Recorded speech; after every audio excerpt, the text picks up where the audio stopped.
Hello everybody and welcome back to the Shadow of the Silvermane, aka Ephemeral Season 2, post-nicest episode edition, I suppose. Last time stuff happened, as is our wont. I suppose before we go into the episode itself, it would be a good idea to remind everyone that, as usual, this episode is posted on my channel, Teeironor. The next episode shall be posted on Skoll Shorties channel. All our links are in the description below, and the one after that shall be posted on Sir Thompshire's channel, and then back on mine, and so on and so forth. Now, I will ask these lovely people to introduce themselves and their characters, and the dice say that good old DoomGoblin should go ahead and introduce himself and his character first. Can you please go ahead, DoomGoblin? Yeah, hello, it's me, good old DoomGoblin. And just like in the last 69 episodes, I'm playing Captain Bladebeard, a famous demon hunter who, in the last episode, defeated a demon, but got no reward and was basically told to fuck off. Pretty much. And not quite all previous 69 episodes. There was a time where you were an angry fellow orc lady. Yeah, I guess. In the last... yeah, whatever, yeah. One episode I played an orc. Alright. One and bits of 4 other episodes, but yeah. Sorry. Thank you very much, DoomGoblin. Next, we would have Zelris. Can you please go ahead and introduce yourself and your character? Oh, hi. My name is Zelris. Hello. Hello. And I am the wondrous, wonderful Lyri, who I've been playing for the last, 72 episodes. I mean, yeah, I guess. You showed up on episode 26, I think, so... I think it's 27. Wait, is that right? Is that 72? This is episode 70, so 70 minus 26 or 27 would be 43, 44, something like that episodes. Wait, 72 is more than 70. Oh, that's crazy. Anyway, yeah, I'm playing Lyri. You are. And I can't count. Okay, next person, please. okay. Thank you, Zelris. Thank you. Next, we would have Skoll Shorties. Can you please go ahead and introduce yourself and your character? I am Skoll Shorties, yes. And I am playing the lovable and great ogre Buhd. And I guess he's also got other names too, but he's mostly known as good old Captain Buhd. Thank you very much, Skoll. And next, we would have Sir Thompshire. Can you please go ahead and introduce yourself and your character? Sure. Like the last 384 episodes, I've been playing Benjamin Aaran, a traveling sorcerer that I found the weirdest group of new friends that always get in trouble, and he doesn't like that, but he has to live with it, unfortunately. Nobody has said 1,337 episodes. I'm disappointed, but thank you, Thompshire. So, last time, having just learned of Captain Bladebeard's arrest, the rest of our party paused to discuss their options going forward in the Royal Keep's guest dining hall. As they pondered, they received 2 unsettling messages. A hidden note from the Silvermane's Clovis Smith, asking for their demands in exchange for leaving Stormwind, and an announcement that Nexus Lord Teeironor was interested in acquiring Captain Buhd's ogres. While Buhd and Lyri Embersorrow went on ahead to deal with the Ephemeral, Benjamin Aaran stayed behind for a bit to ask for his father's advice. Afterwards, he delivered a reply to the Silvermane, the safety of his father, the ogres transported away in peace, and Bladebeard legally freed. As for our dwarf captain, the unknown presence in his mind provided him with a method to prove that Lord Gideon Eriksson was, in fact, possessed by a demon, as well as some garbled hints as to its origins. Shortly afterwards, he was visited by a disguised Clovis Smith, who attempted to liberate him from prison by, well, blowing up his cell door. Bladebeard did not take the bait, however, and was promptly taken by the guards to the king.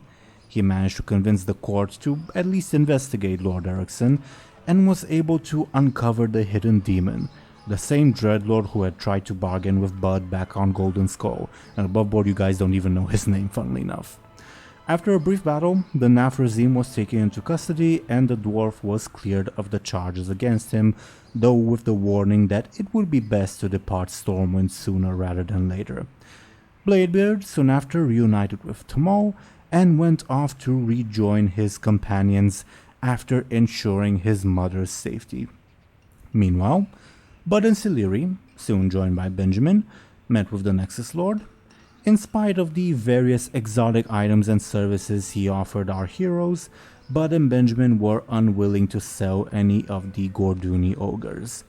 Lyri, however, was tempted by some of the magical items, alienating the rest of the party in the process. Then, using a shot of her pistol to disorient everyone else, she quickly snatched a pair of fell daggers from the Nexus Lord's arms before turning invisible and fleeing in the direction of Stormwind's harbor. So, we are currently in initiative order.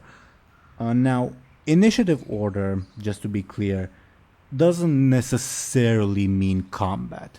It means, there's a Dungeons and Dragons term that I think applies. This is a high stress situation. Make sense? So, basically, this is a very tense situation where, every action matters, and it very well might degenerate into combat. I'd say it's probably on the verge of degenerating into combat, but we're not quite there yet. So before we resume the initiative order, just because the initiative order would start with NPCs, let's see what everyone is doing narratively. To sort of very briefly set the scene, the last thing we left off was Benjamin, you were trying to stop Lyri in her tracks from pulling some shenanigans as usual.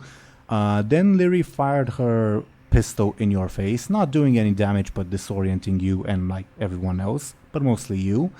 Then, in the middle of this smoke cloud, she bumped into the Nexus Lord, tripping him to the ground, snatched the daggers, and teleported away invisible, running in the direction of Stormwind's harbor.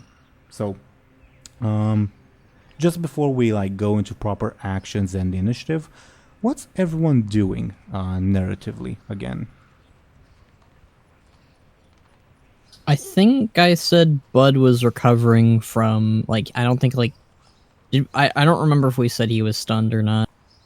The verdict was you're slightly disoriented but not debilitated. Okay, so Buhd is that then? He's disoriented, and that's about it. Okay. Benjamin, Lyri, or Bladebeard also? I guess Benjamin is kind of stumbling from being, almost shot in the face and trying to get his bearings.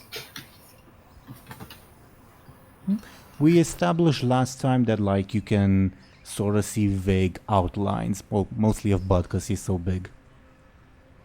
In the Yeah, I guess it sort of tried to move towards Buhd. What about Lyri? Lyri's just continuing to try and head towards the harbor. She's not really thinking of anything else. Okay. So escape is foremost on her mind. Is she... You don't have to answer this question if you don't want to. But is she thinking of bringing everyone else along? Her friends, I mean. Or returning to them at one point? Is the going to the harbor a I'm getting the hell out of Stormwind thing? Or a I'm just gonna lay low for a bit thing? She's gonna hide in a ship. Fair enough. Okay. Since it's private. That can't end well. I mean, It's we'll gonna see. be shipped off somewhere. We'll see. We will definitely see. What about Bladebeard? Obviously, you're not aware of any conflict or whatever. I don't think you're even aware that like the Nexus Lord is trying to purchase the ogres. Yeah, you're definitely not aware of that. Tomo isn't either. What's like going through Bladebeard's mind at the moment? He wants to find his friends who left him and brag about defeating the demon. Fair enough. Fair enough. Okay. Anything else before we resume the initiative order? Nope. Question applies to everyone.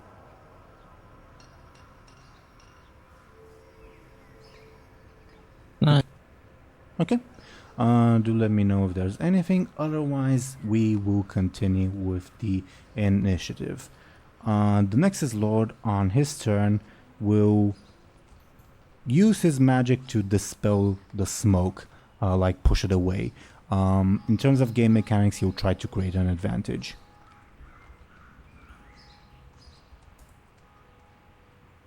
And he just succeeds. Okay.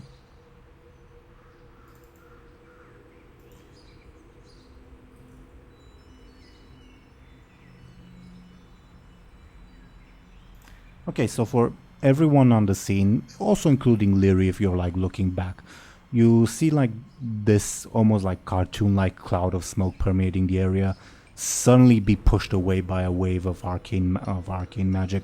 Not like harmful one, and barely even visible. It looks like a very transparent arcane explosion, if that makes sense. The spell, I mean. And suddenly everyone can see. And the Nexus Lord looks around, and well, before he says anything, what's everyone's like reactions now? She get away. She left. Of course you did. Okay. Then I'll roll something for the Nexus Lord.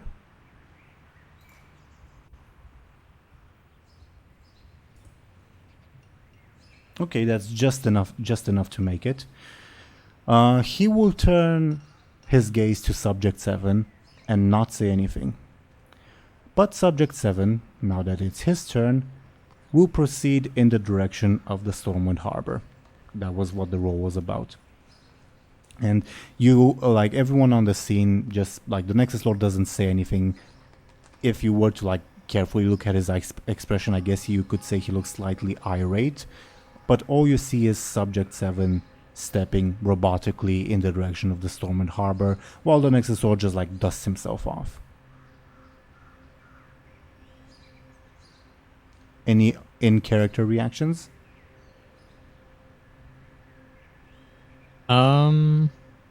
I'd say Bud just looks a little confused over because like they didn't really say anything. He just nodded. So Bud is confused in that regard, I guess.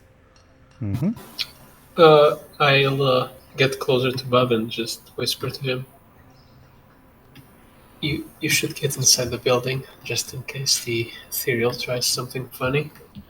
Above board, just for clarity's sake, the ethereal is between you guys and the building, because he got there first. I'm not saying that he like tried to enter the building or whatever, just like you have to go around him to enter the building. Make sense?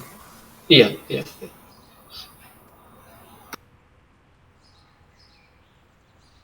What does Bud reply to that? Might be a little hard to get around, Mummy Man. Well, if he attacks you just for trying to pass, well, he'd be the aggressor, right? Guess that's true. Although, Lyri might have complicated things now, like she always does. Well, at least we'd find out what his priorities are.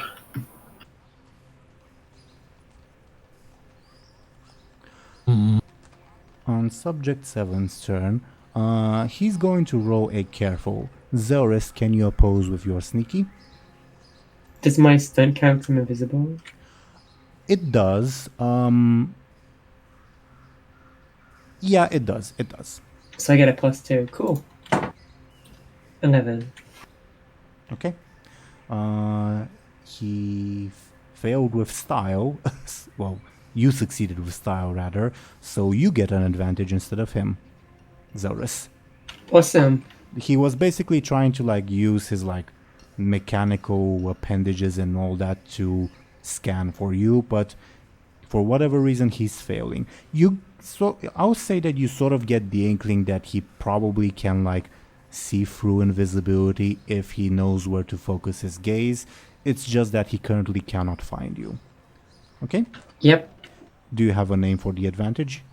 I'll just call it shadowy steps, I guess, because I'm stepping through the shadows. Makes sense. While I type that in, it is Benjamin's turn.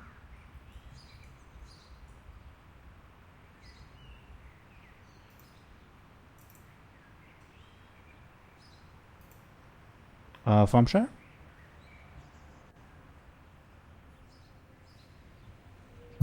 Sorry, you cut off for a bit. Could you repeat It's your that? turn. It's your turn. Oh, b-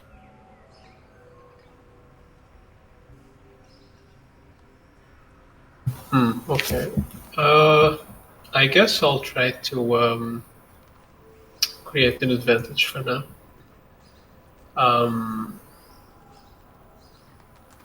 I will say, just for like the context of the scene, the Ephemeral guards probably drew their weapons, but the Nexus Lord has not. Subject 7 currently has not, but who knows what the hell it thinks. Yeah, it's really a matter of prevention, I guess. So I guess he'll kind of try to keep an eye on the Nexus Lord and his guards to see if they try something funny if Buhd tries to approach. Give me a careful, let's say, difficulty 4. Just because they're so otherworldly, you're not quite sure about them. And you succeed. Do you have a name for the advantage? Not particularly, no. Okay. Keen eyes, on guard. What do you think? Sure, on guard is fine. Okay. While I type that in, DoomGoblin, it's your turn.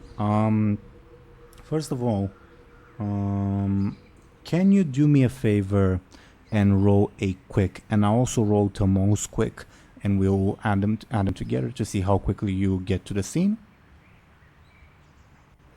Here you go.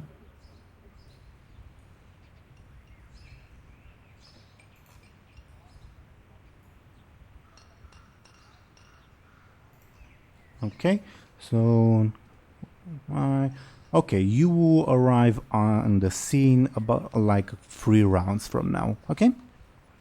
All right. Okay, let me type that in just so I don't forget. But while I do that, Buhd and Lyri, it's your turns. You guys decide who goes first. I'll let Liz go first. All right. I guess I will have Buhd create an advantage, I guess, for himself. Relating to? I'd say he's like trying to keep an eye on the ethereal, like watching him. Give me a careful, same difficulty as Benjamin, just because they're so otherworldly. Okay? Not quite, and because you failed with style, they get an advantage. Oh no. That's not good.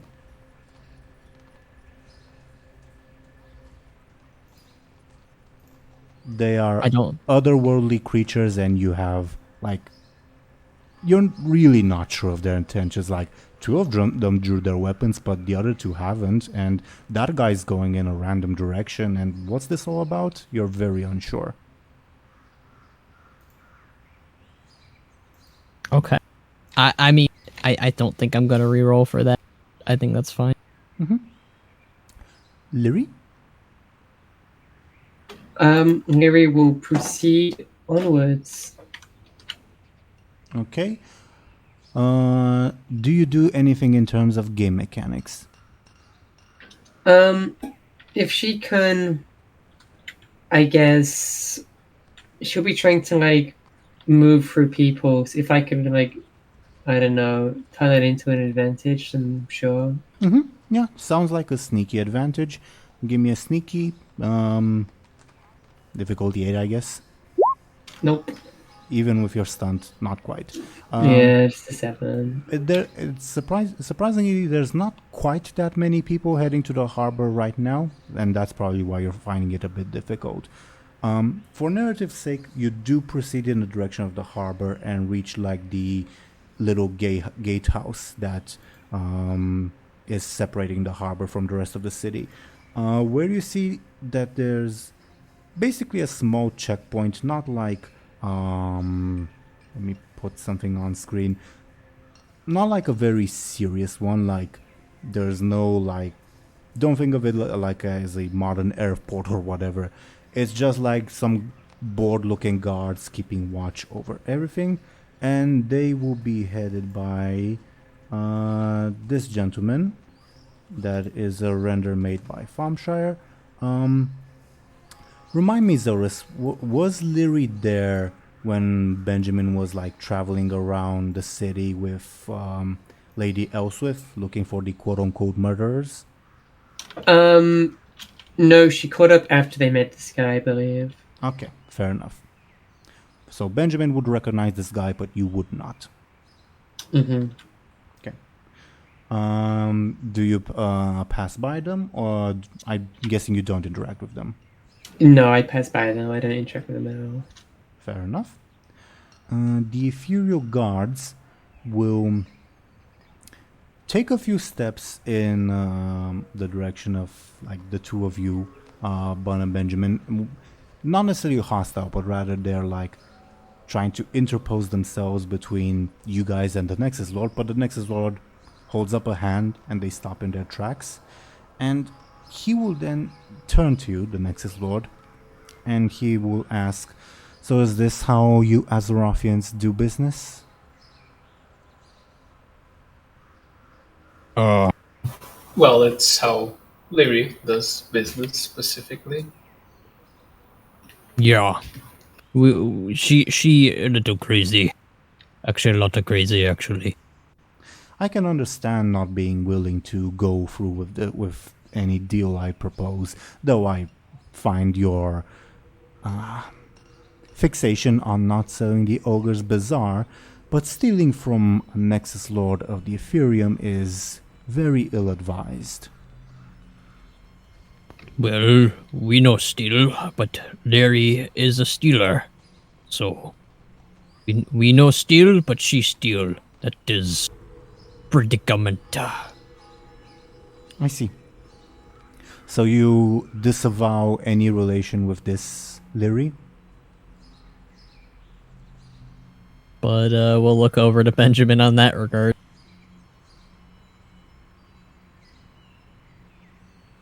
Well, if you would give us some time, perhaps we could bring whatever she stole back. I can bring her in myself.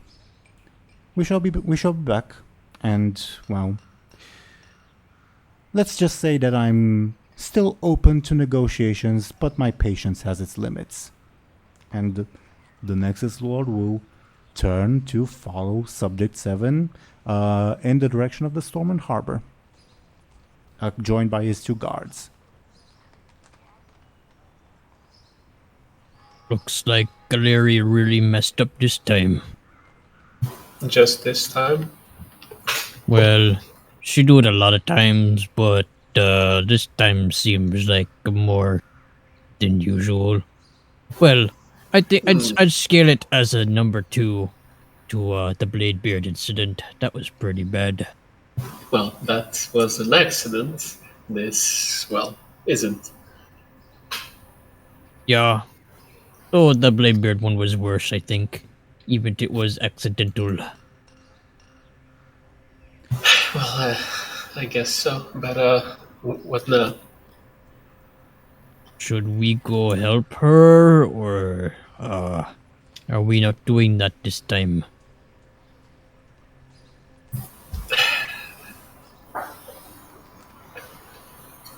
Okay, let's do it like this. How fast do you think you can arrange a ship for the ogres? Well, I can try to go fast. I think well, maybe they'd be ready to go. I can try to go get that ready. You will see as the Ethereals depart, one of the human Stormwind guards they were like basically keeping their distance because this was some freaky shit, basically. And one of the guards now is approaching you guys. Just doesn't mean that he's like jumping in on the conversation right now. Just that's what's happening. Okay. Okay.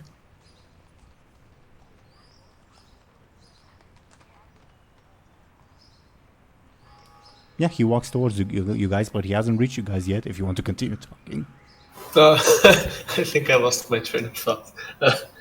you were talking about securing a ship. No, right. Bud said we could handle that, right? Or try to. Yeah, he said he could try. Right. Perhaps we should handle that. And if we move this quickly, and if Lyri doesn't do, or, well, giving back what she stole thing, we can just sail away and everyone will be happy except the ethereal. If Lyri doesn't keep the daggers back, but we'll be alive and not in, well, we'll be in bad terms with Stormwind, but it could be worse, I guess. You're right that it could be worse, says the guard. Quite a mess both of you made. All three of you, rather. Well, I didn't do anything. It's not my fault. Can you all roll me carefuls? Well, Benjamin and Buhd, rather. There's something off about this guy, but you're not quite sure what. I wonder if he's bald. But he says, there's a ship ready, if you want. Is that so? Fully I crewed, thought... fully supplied, and by a special crew that's, well, specialized in carrying a large cargo of living creatures that eat a lot. That sounds good. Oddly specific, but okay. Look for... it's a weird name. Look for the ship called the Blood of Nerub. Not ominous at all. Well, its captain is a Death Knight. Oh, is it gonna be that guy that we kept meeting? He Well, shrugs. And he says, we did our part of the deal. You won't get any information about us out of him. He is a third party, just contracted and paid for by us. But he'll take you and your ogres wherever you desire. Well, I guess a deal's a deal then. He nods and will walk away. Oh, Plagueborn's the captain's name. Well, both of them, rather. Both of them? Yeah. More than one? Yeah, two husbands, a dwarf and a human. Both Death Knights. Oh. We've had some problems with the ship having two captains before, but hopefully it'll be a new experience. I miss those two. Those lovable twinsies.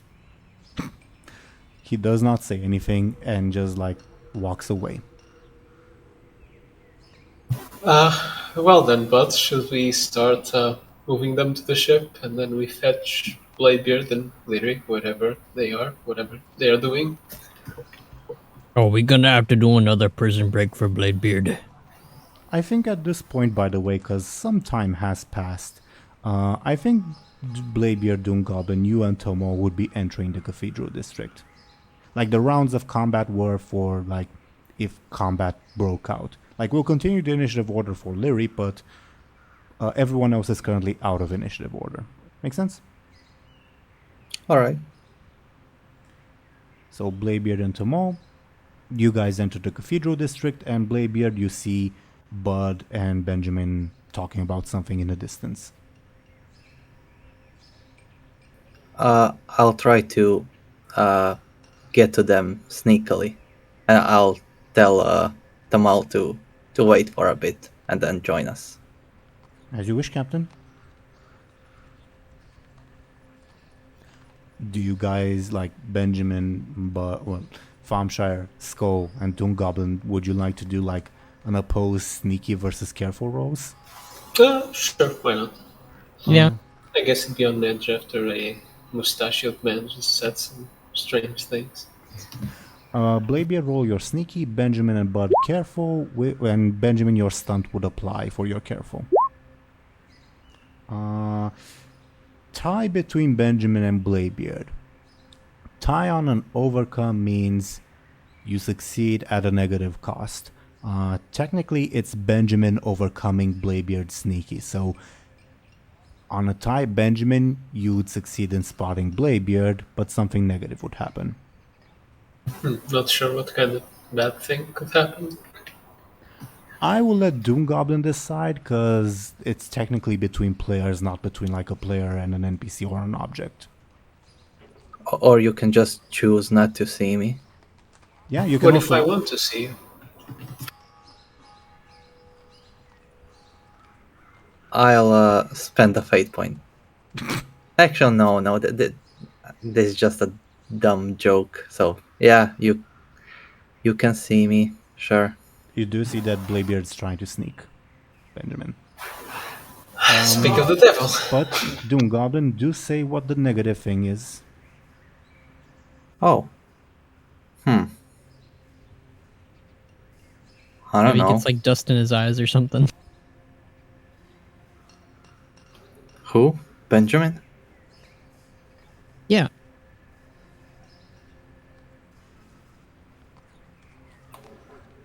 I don't know. Negative for Benjamin specifically. Yeah, I get it. But I can't think of anything. Do you have any ideas, Thompshire? Not particularly, no.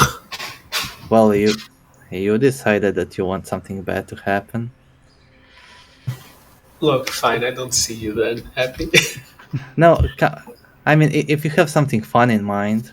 I mean, I'm not sure what would really make sense here.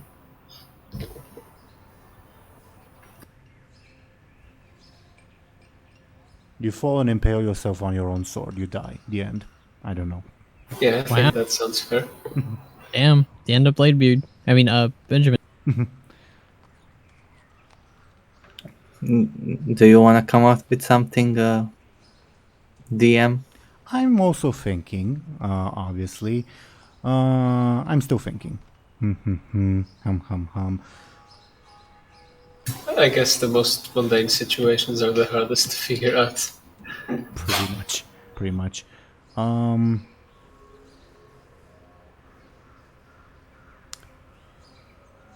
I think a proposal, because it's DoomGoblin's call. Maybe because now you're like paying attention to your surroundings, you also start paying attention to like the little magical trace or imprint the Ethereal's left behind, and you already knew this. That's why I'm fine with giving you this information. You sense some bad magics that's making you feel pretty nauseous.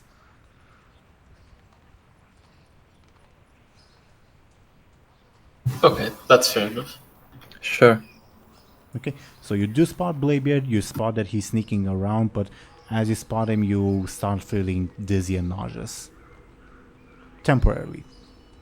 Fair enough. I can just notice him. And instead of saying anything, I just kind of elbow Buhd and points towards him as I kind of, hold my head. Oh, speak of the Bladebeard devil. Ahoy there. Yep, it's me. We were just talking about you. We don't have the person break you after all. Nope, Clovis did that. Of course he did.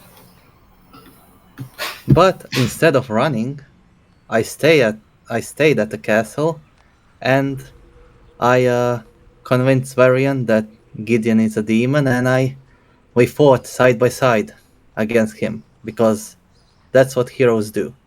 Well, and I'm Prince Edwin. What did I say?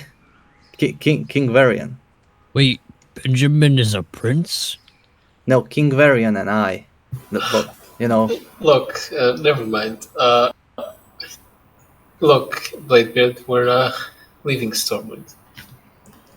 Oh. Alright. When? Well, as soon as possible. Our friend Clovis arranged us a ship, so we just gotta move the Since when ogres. are we friends with Clovis? We aren't. It's just a matter of getting out of here with everyone safe. Wait, that was Clovis? Well, I assumed so. Well, the helmet kind of hid his characteristic bald head. He was wearing a helmet. Yeah, that's what I'm saying.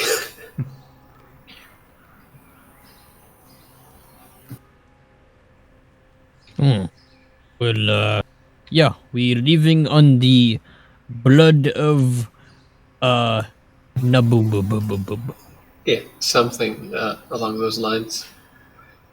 It's apparently captained by that Death Knight guy from the Brawlers Guild. Blakeborn, I think his name was. Above board, Johann Plagueborn.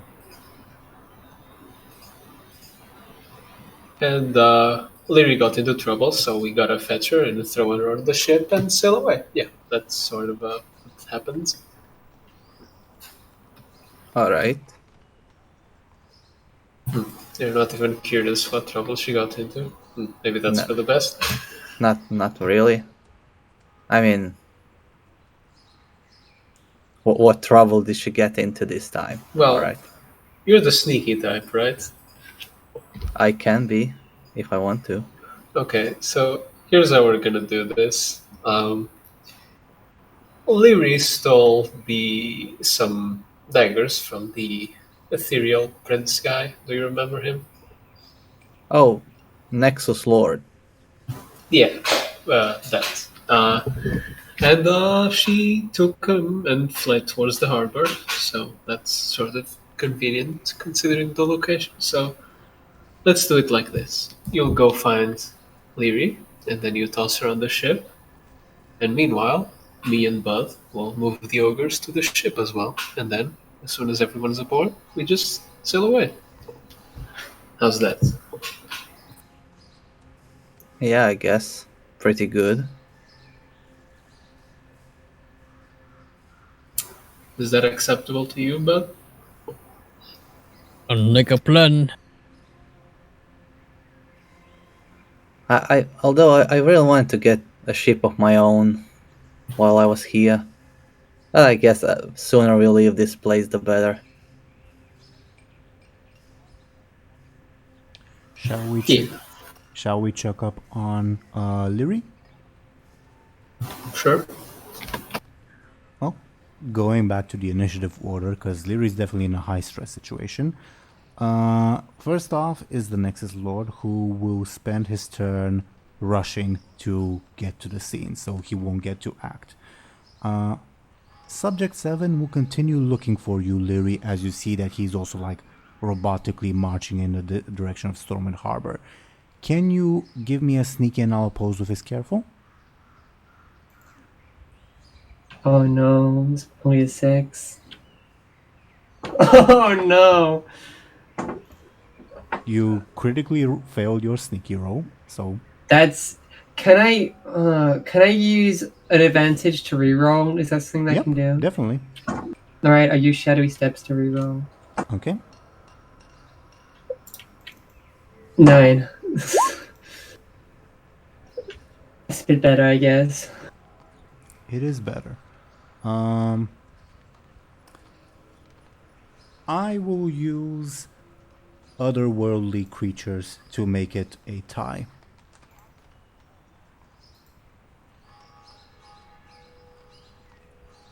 So that means I succeed at a... No, I succeed because I'm overcoming you at a negative cost. Okay.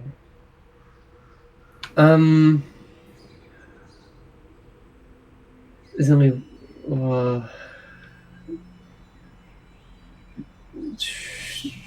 thinking about this.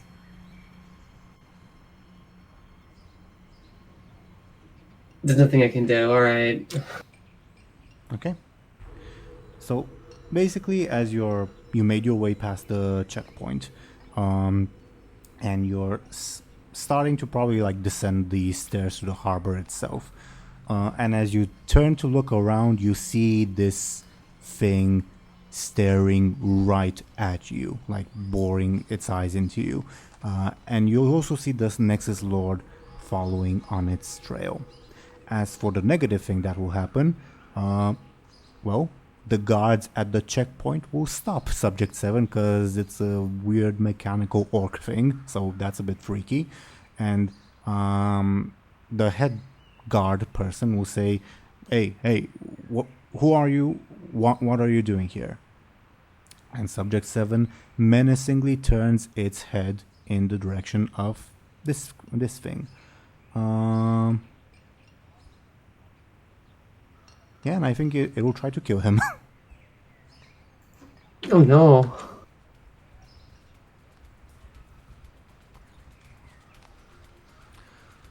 And it pulls out its blade with like astonishing quickness and slashes at him, but the head guard just takes minor damage as he like stumbles back. Okay. Benjamin's turn, I suppose. Continue with the initiative order. Well, I guess Buhd and I are acting together by going inside and trying to figure things out. Sure. As you go inside, there's still two guards that like look at you guys as you go in. They were keeping watch over the door, and they say, "Is everything all right?" I think so.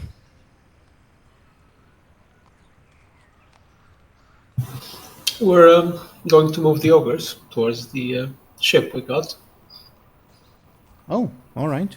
Well, yeah. Go ahead then, please, and they will make room for you. How Benjamin and Buhd, you again are acting together. How do you get the ogres to move? I guess That's a question Skoll should answer. they're housed in like individual rooms, so it might take a little bit of time to like pick all of them up. Yeah, I'd figure Buhd would just like enter the door. It's like, hey, we're leaving, and like he would motion them to follow him. You'd receive more often, like several times, the question of smash humans now. No smash humans. We leave peacefully. Peacefully, not know what that word is. No smashing. We smash other enemies.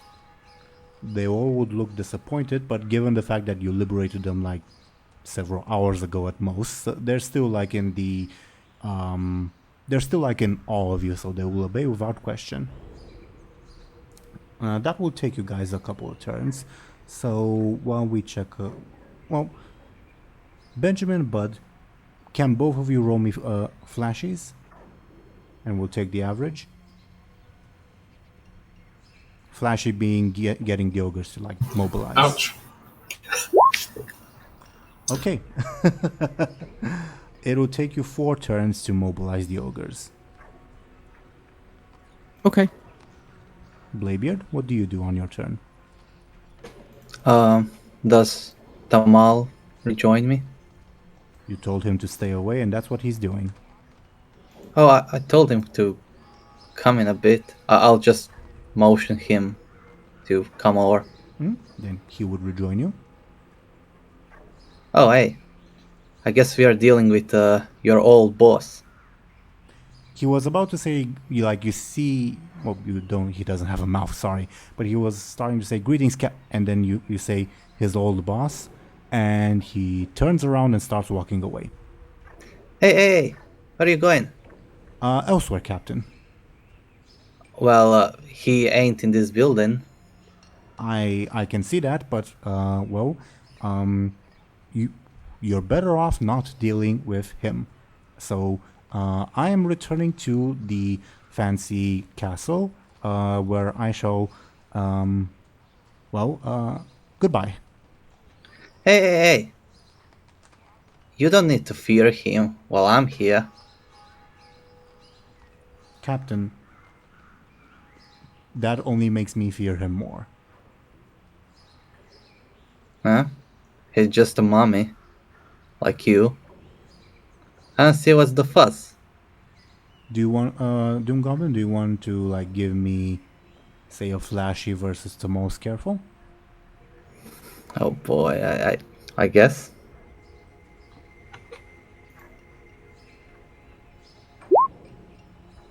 He starts walking. I shall meet you, wherever you need me, Captain.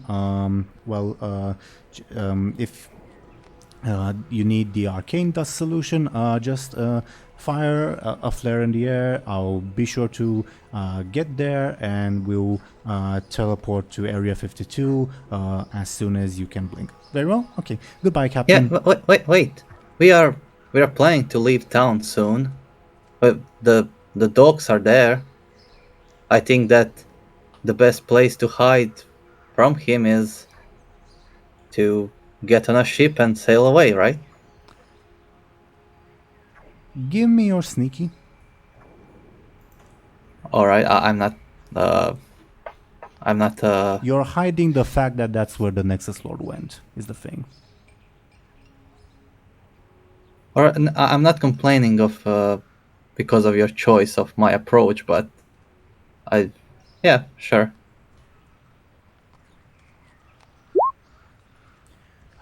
I suppose that's true, Captain.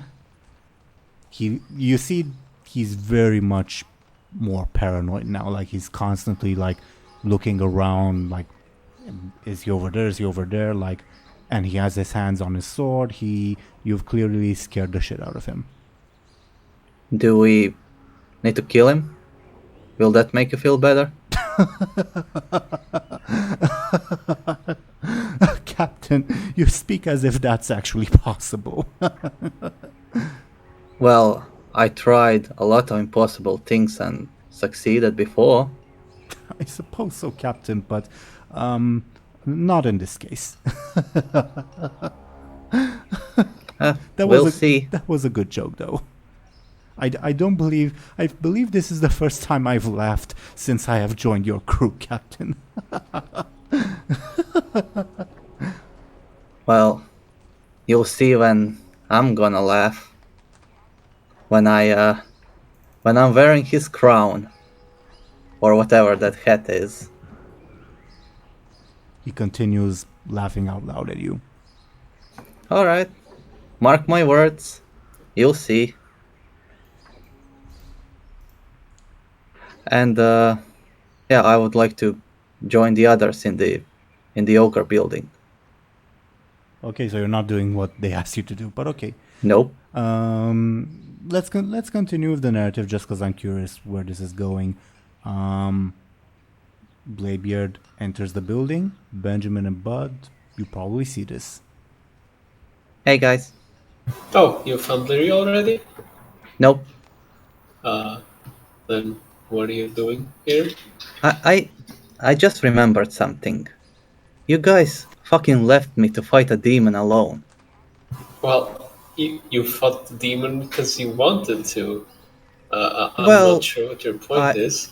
You could have called or something, I don't know. I was right there, and you just walked away. Because we had no proof. You got your proof, you fought him. It's fair and square. That's how it works. So wait, I jump right with you when you're fleeing the keep, going to save your father, and I help you, but when I wanna kill a guy, you just leave me there.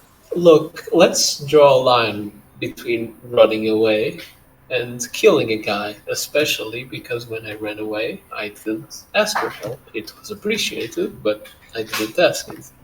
I'm not sure you appreciated it enough. Because now that I needed help, you just left. Also you, Buhd. I helped you save your ogres. I almost died, and you just walked away. Look, Bladebeard, can we have this conversation when we're all safe on the ship? Nope. Because, we did all these things that you wanted to do, but I think it's about time we do something that I wanna do. Then what do you want to do, Bladebeard? I wanna get a ship. And how are you going to do that? I don't know. First I need to get a lot of money to buy a ship.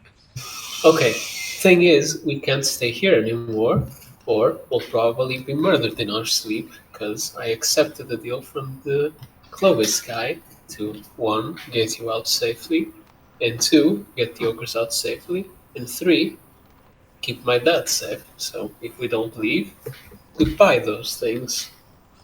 Oh, I understand now. You both are fucking cowards. Ah, that's why you Oh. left me. You wanted to leave Stormwind for ages, and now because I accepted, I'm the coward? Yeah. I apologize to interrupt. This is Tomo speaking, but Captain Bladebeard informed me that my old boss is here, so we should all vacate the city as soon as possible. Yes, thing is, Lyri stole from him and is currently being chased by him. So that's why I asked Bladebeard Tomo to turns save around her. and starts running away. He Oh. leaving.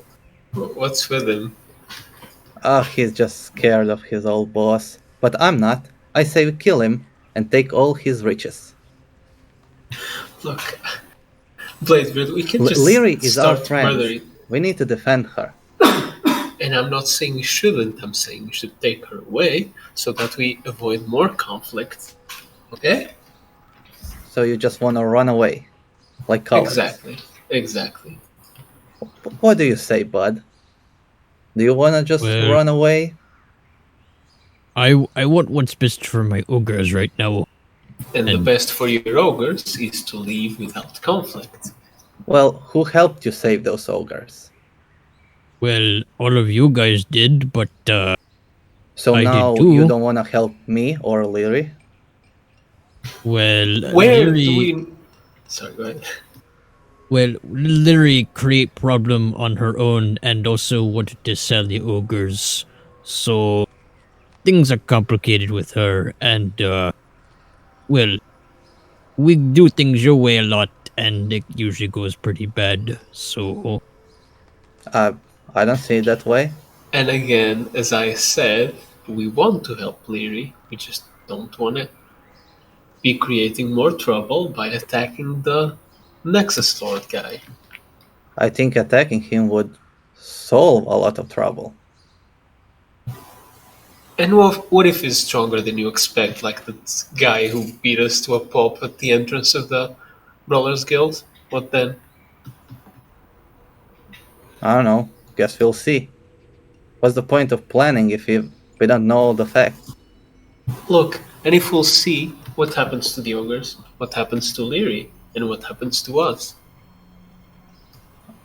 I'm not a prophet. I can't see Look. the future. All I'm saying is, we should take the route of less conflict and live Stormwind like you wanted, like Buhd wanted, and like Lyri wanted. I didn't want to leave Stormwind on someone else's ship. Look, there's no other option. You aren't getting a ship here, okay?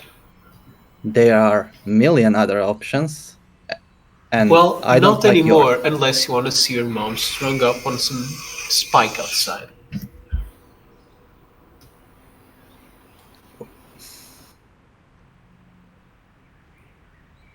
I'm not leaving Stormwind now. I want my ship.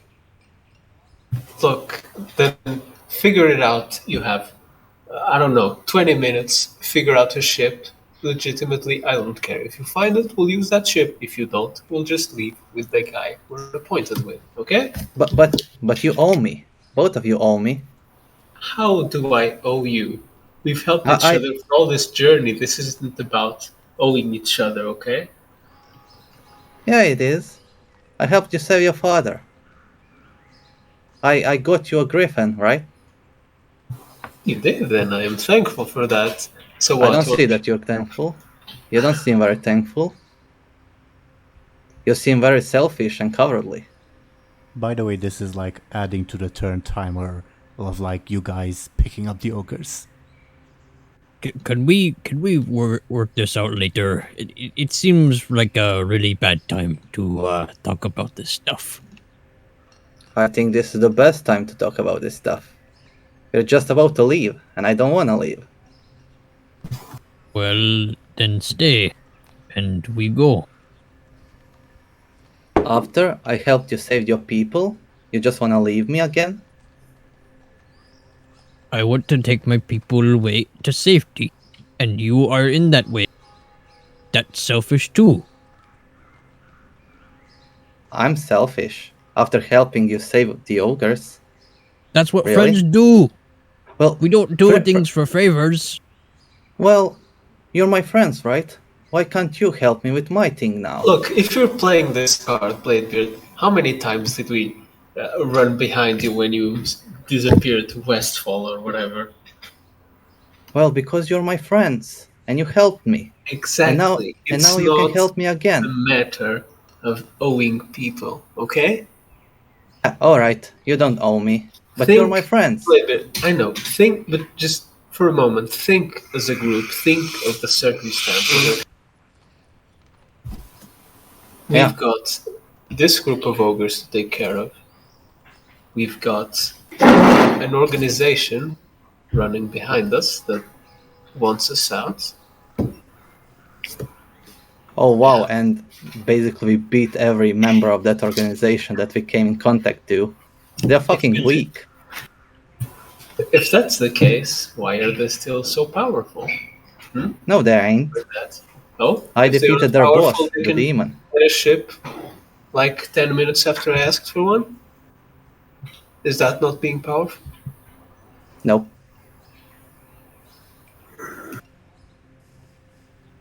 Look, Bladebeard, all I'm saying is, considering the circumstances, this is the only choice, okay?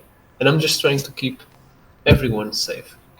And if we throw ourselves at this guy that we don't know the power level of and create more conflict or it doesn't need to exist, just be putting ourselves and other people in trouble, okay?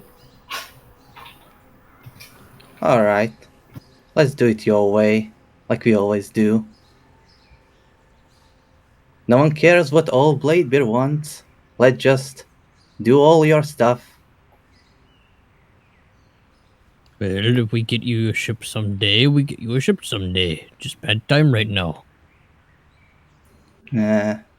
Alright. I'll see you at that blood whatever ship.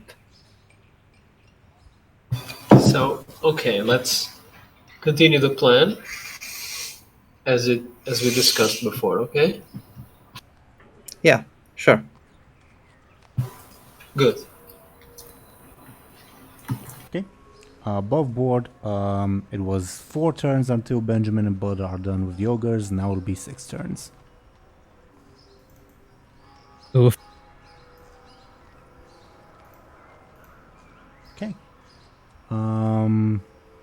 Anything else on your turn, DoomGoblin? I guess I'll head towards the harbor. You begin exiting compound. I'm not sure what the right term is.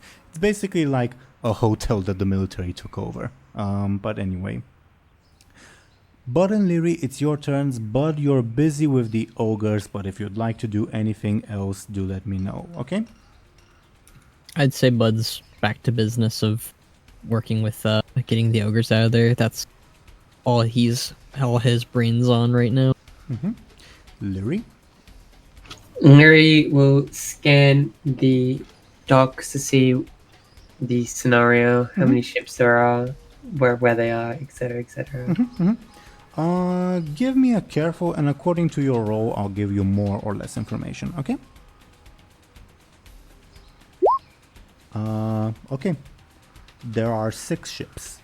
You're not quite sure, like, what's the Does deal? that include big ships or like little like fishing vessels or whatever? There aren't any, like, tiny dinghies or whatever. It's all either medium or large-ish ships. Okay. I will... Yeah, with that roll, I will only say that ship number 1 is largish, ship number 2 is medium, ship number 3 is medium, ship number 4 is largish, ship number 5 is medium, and ship number 6 is medium. And like, how close are they together? Because I know some of the This is going from like south to north on the harbor map. Make sense? Okay. Do you Well, need me? since- Sorry, Since go ahead. I'm sorry. Since ship 2, 3, and 4 are super close together, they should be at least. That means they shouldn't go over 1. All right. Just using my brain. Do you need me to like type out like the sizes of the ships? It shouldn't be an issue. I shouldn't need to remember it. Okay. Alright. If you need me to remind you, I'll be happy to let you know. Okay. Lyri will head towards ship number 2, since I think that's the closest. Yeah. Ship number 1 I think would be closer than ship number 2, but ship number 1 is large. Yeah, and I mean the one she doesn't want to go in number 2 because it's super far apart from the other ones. Sure thing. Okay, I don't have a specific token on the map for the crew of said ship, but we will go with theater of the mind. You start heading in that direction, but do you do anything on your turn in terms of game mechanics? I guess I'll try doing that stunt I did earlier. Not stunt. What's the word again? Advantage. Okay, give me a what was the advantage you did? Because the advantage. I was trying to blend in with people. Oh, right. Give me a sneaky again. Not quite. Does the okay. Right, you're stunned. Yeah, with your stunt it would work. It would be sufficient. Okay. Would you like another charge on Shadowy Steps, or would you like a Yeah, I'll get another charge on Shadowy Steps. Okay, duly noted. Major Manuel, you don't know his name, Lyri, but Benjamin would, taken aback by this like sudden assault, will try to fight back against Subject 7.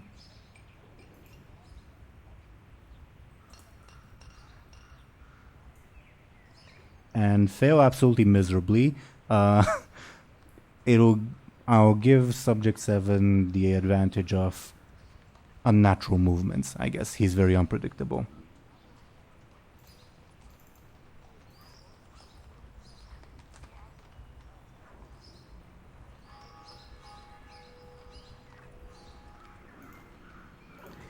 Okay.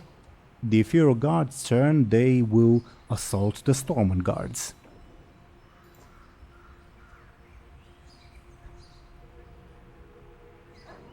And deal a little bit of damage. Okay. Tamal's turn. Also, Zelris, you can clearly, Lyri rather, you can really clearly tell the commotion going on behind you as you're going. Okay? Tomo's turn. As Bladebeard, as you're just about to leave the house, you see him like open the door and rush back inside and say, "I apologize everyone for leaving you all behind. I have a method of escape," and he'll like raise his pouch.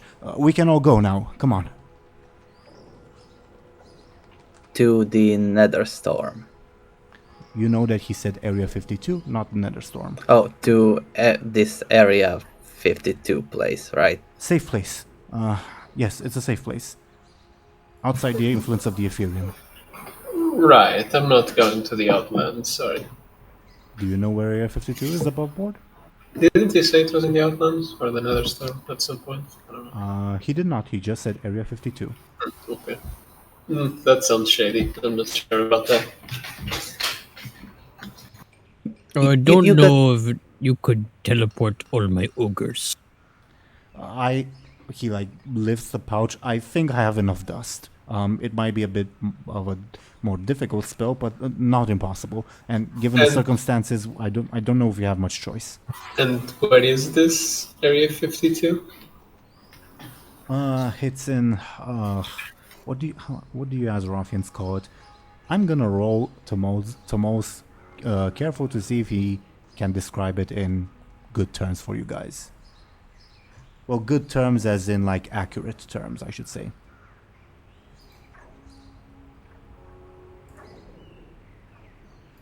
It's in this it's a space lots of arcane energy and there's goblins.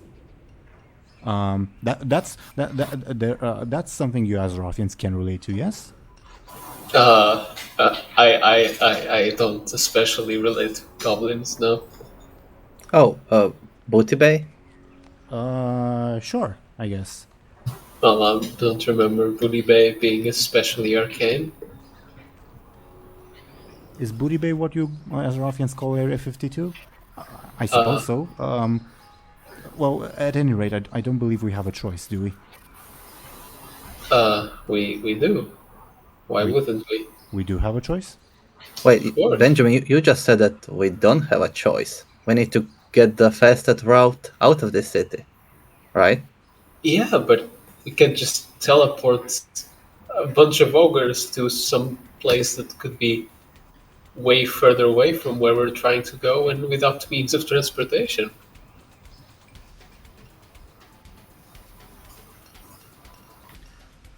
Yeah, do whatever. Friend Benjamin, if my former boss is in the city, trust me, haste definitely makes waste. You mentioned that you have another option, or do we have to go now? Yes, there's a ship in the harbor waiting for us. We just need to board the ogres and we can just leave. Oh. All right. Okay. Do you need us? Do any of you need assistance?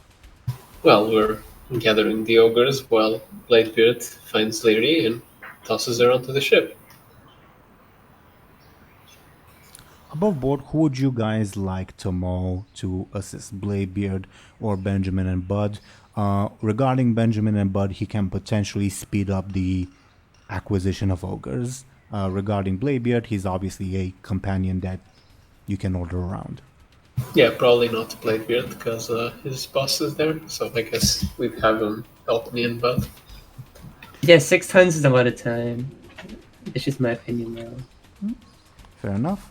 Then I'll roll Tomo's Flashy to see how much he assists you guys with.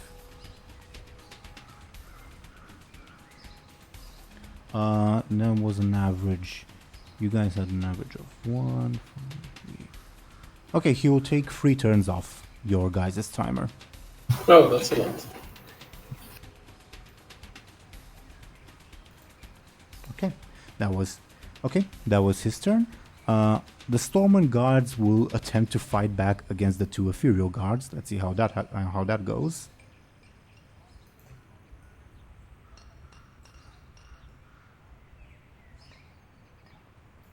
Very poorly.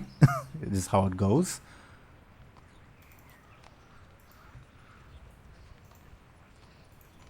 Okay. The Nexus Lord doesn't have time for this BS, so he's teleporting in front of the checkpoint, and he will try to scan for Lyri. Zelris, can you give me a sneaky? 9.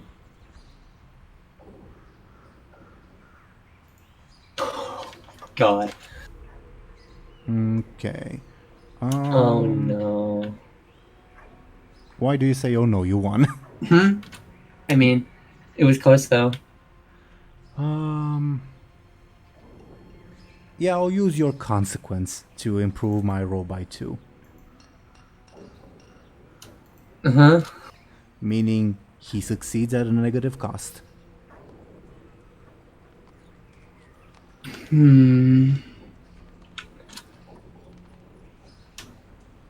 Okay. The negative cost is more Stormwind guards will arrive to deal with the commotion, making the job for the Ethereals and Subject 7 even harder. You know what? I'm fine with that. Just updating one of my notes so that I can keep track of stuff. Okay, now there are 8 Stormwind guards. Okay, that was the Nexus Lord's turn. Well, that was the overcome, not like the actual turn. So, Lyri, as you're running, you suddenly feel this like the glare of like a very powerful entity, magically speaking, on you. And if you were to turn around, you will see this guy like standing on like the precipice of the stairs, looking down at you and like preparing to cast a spell. Okay. Do you wish to surrender?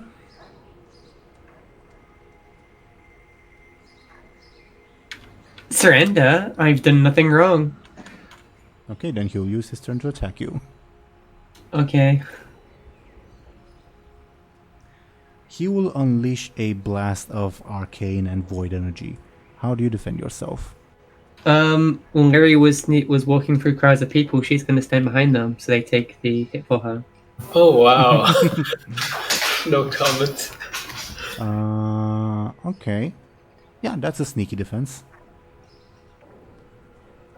Whew. 1 point of damage. Oh god, that'll be a consequence. How do shadowy steps? So yeah, the Nexus Lord throws out this ball of arcane and void energy, and like when he asked, "Are you going to surrender?" All the crowd will like turn in his direction, like, "What's this guy going on about?"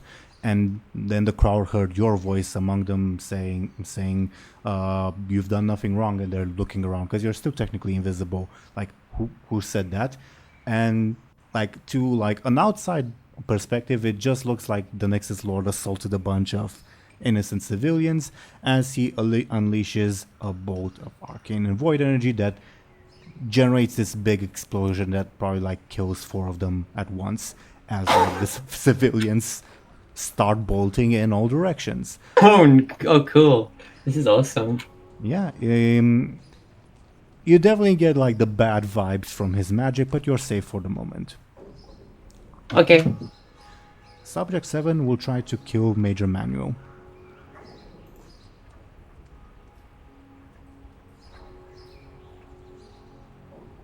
And somehow not do much. He'll just get another charge of unnatural movements. Benjamin, it's your turn. Do you do anything other than like gathering up the ogres? Not really, no. Okay, now it's 2 turns for you to get going. Bladebeard's turn. Alright, I continue towards the harbor. Okay, I think you would get to the point where you would see that there's this big brawl at the sort of checkpoint leading to the harbor, where Stormwind guards are fighting against Ethereals and that weird orc thing. And although they're clearly outnumbering the enemy, the enemies clearly got the upper hand. You'd be able to like Alright. see that going on. Mm-hmm. Well, Also, feel free to move your tokens. oh yeah, I'm still in the Dwarven district. Well, can I go past them sneakily? On your next turn, like on this turn, if you want to intervene in the situation, hypothetically, I'm not saying that that's what you should do, but if you want to do that, you can only do like ranged weapons or like verbal quote-unquote combat in terms of game mechanics. Can I discover one of Orc's aspects? Sure. Before you roll, let me establish the difficulties.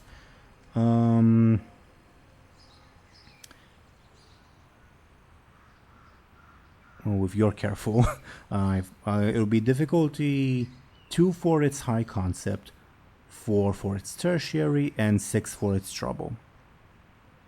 Alright. Ooh, very nice. Not quite enough for the trouble, but enough for either the high concept or the tertiary. What could be better for me? Or should I spend a fate point to get the bad one? Let's go with tertiary. Well, let's see what it is. It's tertiary. As you look at it, you realize that a lot of its like movements are artificially augmented by machinery and weird magics. Its tertiary aspect is overdrive engaged. Realizing that, Bladebeard still believes that he has a special ability to communicate with robots telepathically, because he did that with 3 of them. So I'll try to contact him, just like stare at him and like, hey, hello, can you hear me? Give me a flashy.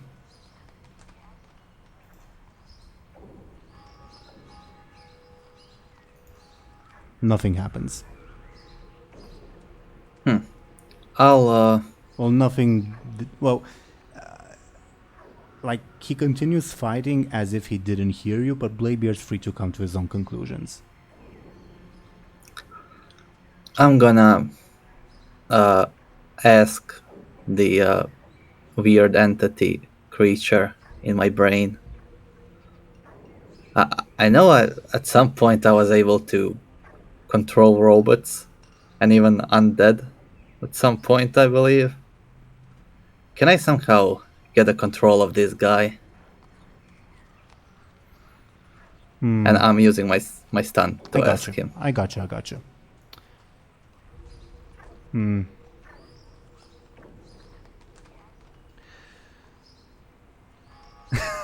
I'm like the first thing that came to mind was a Star Wars reference, and I might actually say that.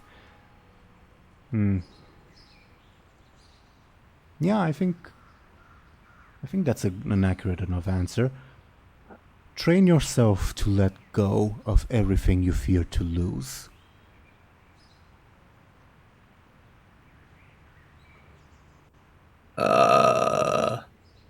Feel free to roll me a clever to see if you understand what the hell that means. Mumbo jumbo. I need to let go of everything I fear to lose. Sure, thanks. No reply. Still your turn. Well, actually, no, it's not your turn because you discovered an aspect. My bad. Yeah.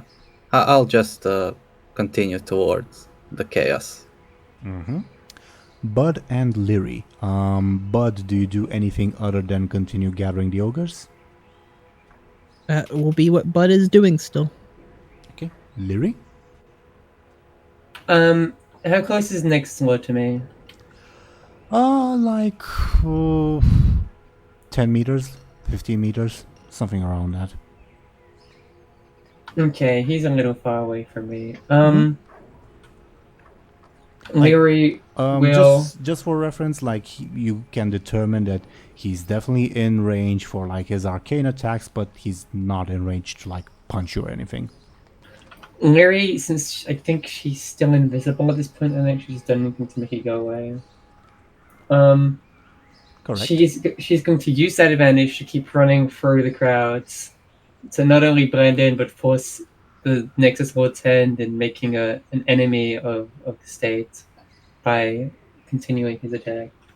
Bold of you to assume that he cares, but sure. Are you using your turn to create a sneaky advantage? Yep. Give me a sneaky with your stunt applying. 8. That's just good enough. What would you like? Would you like another shadowy steps? Or Yeah, I'll get another shadowy step just so I don't fill it up with aspects. Too early.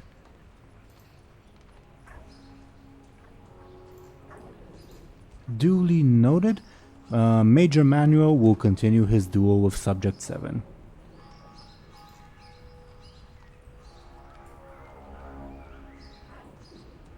And I don't think I've ever seen that big of a difference between roles, but sadly it only translates to one advantage for Subject 7. Bladebeard, you're the only one on the scene. You clearly see that this thing has the advantage. Okay, the Ethereals.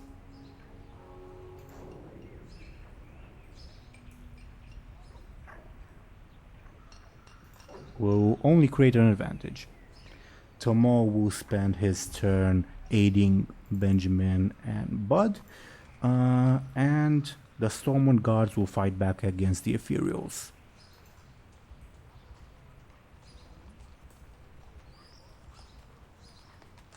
And fail absolutely miserably. Okay. Next Lord's turn.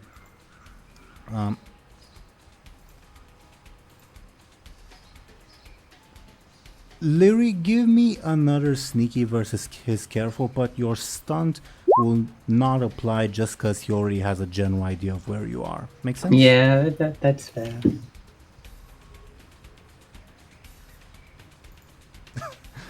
Should more Stormwind guards show up? Yeah, sure. Let him in. No, I'll use a clear vision to detect where you are. No. I think at one point enough is enough. Okay. He'll throw another bolt at you. Clearly not caring about like any collateral damage. Okay. How do you defend yourself? Same way as last time. Give me a sneaky. How do you take 3 damage? How bad is a 9 for me? That's a really weird sentence to say. It's slightly above average for you. It's only above average. I'm gonna have to. Either way, it's still a level 2 consequence. Well, if you don't mitigate it, it's a level 6 consequence. Oh yeah, of course. I'll have to mitigate it. I guess shadowy steps. That's. Yeah. Sure thing. Yeah.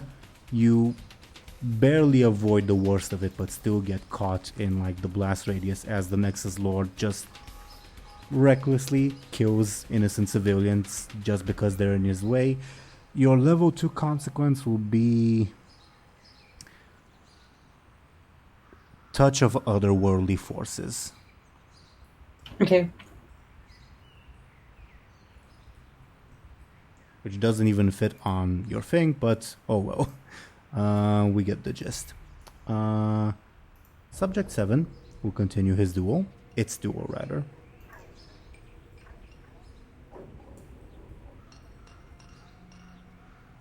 and it smashes Major Manual in the face. Major Manual will take his level 3 stress. Benjamin, do you do anything else other than gather up the ogres? Nope. Okay, then that's one turn away for you. Bladebeard's turn. Alright, so last time I asked the creature for help, he told me that I just need to touch the demon. Maybe I just need to touch the orc. I would like get on all fours and crawl through the chaos towards the orc.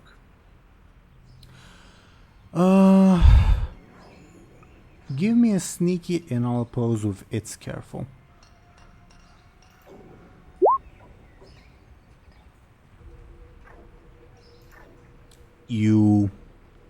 It sees you approach quite clearly. And even though like it's in the middle of a duel with someone, you get the inkling that like if it wants, it can also try to smash you in the face and it won't be a biggie for it. I'll just smile in its face, like, hey. You're not that close to it to like put your face up to it, but sure. Yeah, but if it like glance towards me, Yeah. and it Does will not be reply. kind of funny. Does not reply. Like doesn't even say anything. Once it like turns its head towards Bladebeard and sees him like crawling on the ground, he like gives a smile and starts crawling backwards. It returns its attention to the fight, but you get the inkling that on this turn you can't sneak up to it. You can try again later though. You know, Bladebeard doesn't really likes to get involved in like the whole Horde versus Alliance war, and maybe it's best if he leaves this battle alone as well. I almost thought you were gonna say that, like, as this is clearly a Horde versus Alliance conflict, he's not gonna get involved either. Yeah, I mean, yeah, it's orcs and undead mummies against humans. Fair enough. Wait, can I do something else on my turn, or was that? Yeah. I'll try to skip this battle and go towards the harbor sneakily again, I guess. I give you a choice. You can either make your way past, no roll required, and you'll be there, or you can try to take your roll, a sneaky roll to get past the whole commotion, and if you succeed, you also get an action. Basically, if I'm giving you the option of either not rolling, which basically means you're taking your time methodically to move past, or if you roll a sneaky and succeed, you will also get an action because you basically like rushed through the whole thing. And you have time. I'll do it slowly. You know, I'm gonna chill and just like while they're fighting, I'm just on my knees and crawling between them all. Yeah, and as you make your way past the checkpoint, you'll see the Nexus Lord standing on a precipice, hurling arcane bolts at the crowd, because Lyri's invisible. And you'll clearly see that it's killed around probably like 10 people at this point.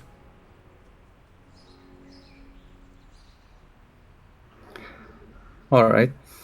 And obviously there's a mass panic going around. Okay. Narratively, do you do anything else?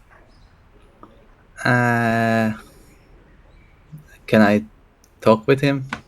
Yeah, talking is a free action. Hey there, Nexus Lord. Turns around. Good to see you again.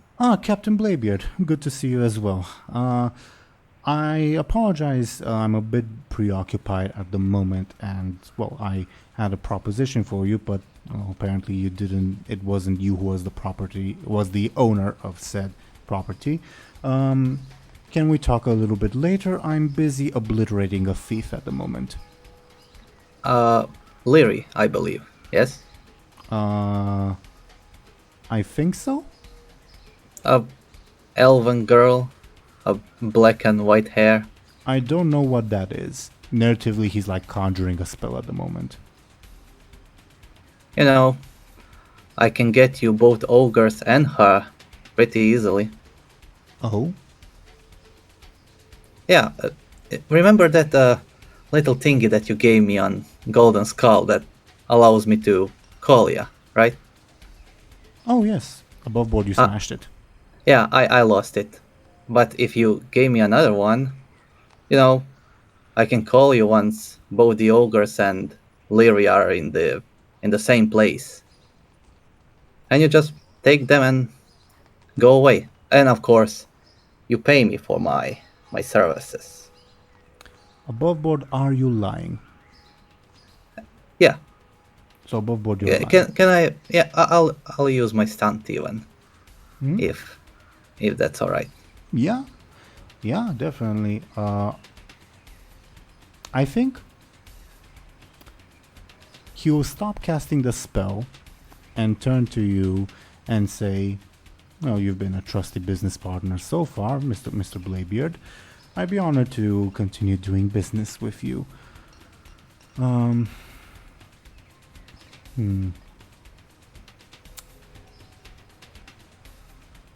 That being said, I believe catching the ogre, well, not catching.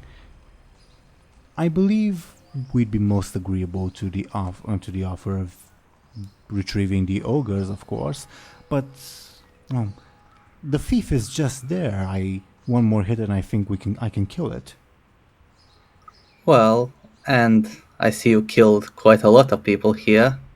The people of Stormwind won't really like that. I think maybe it's the best to just leave it and teleport away for now. And I'll bring you Lyri on the silver platter with the ogres. Can you give me a flashy difficulty 2?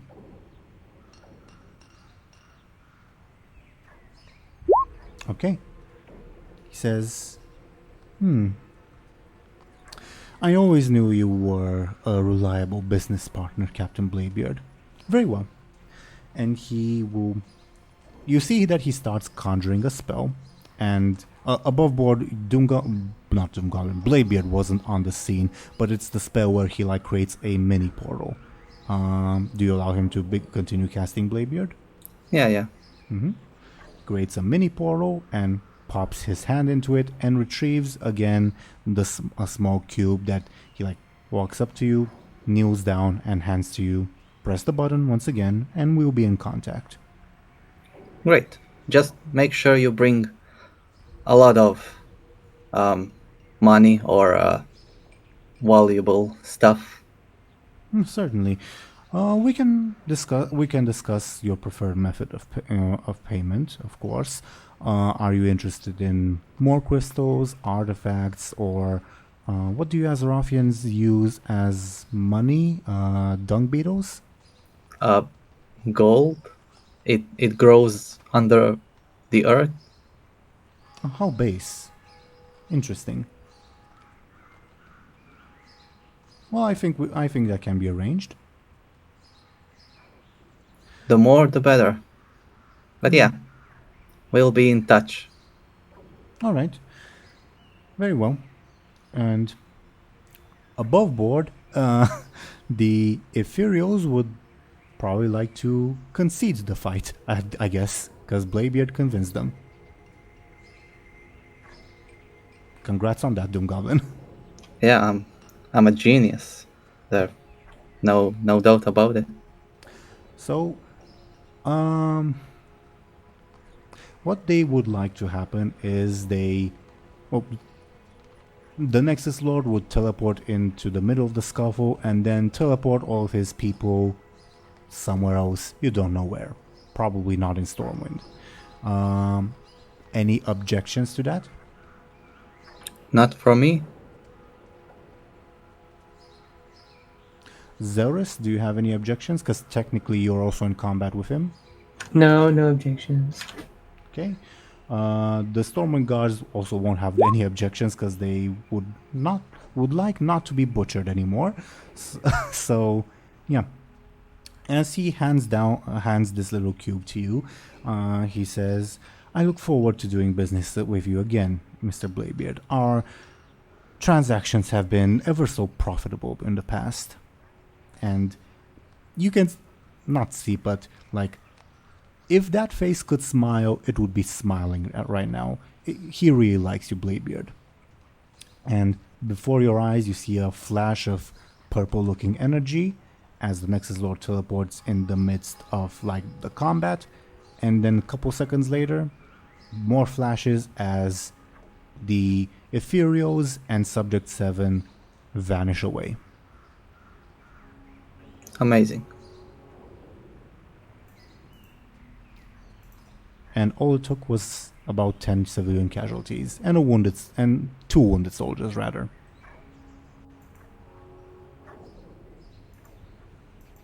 So, since Zelris is away for the moment, can someone type in the Discord chat that Zelris should let us know when she gets back?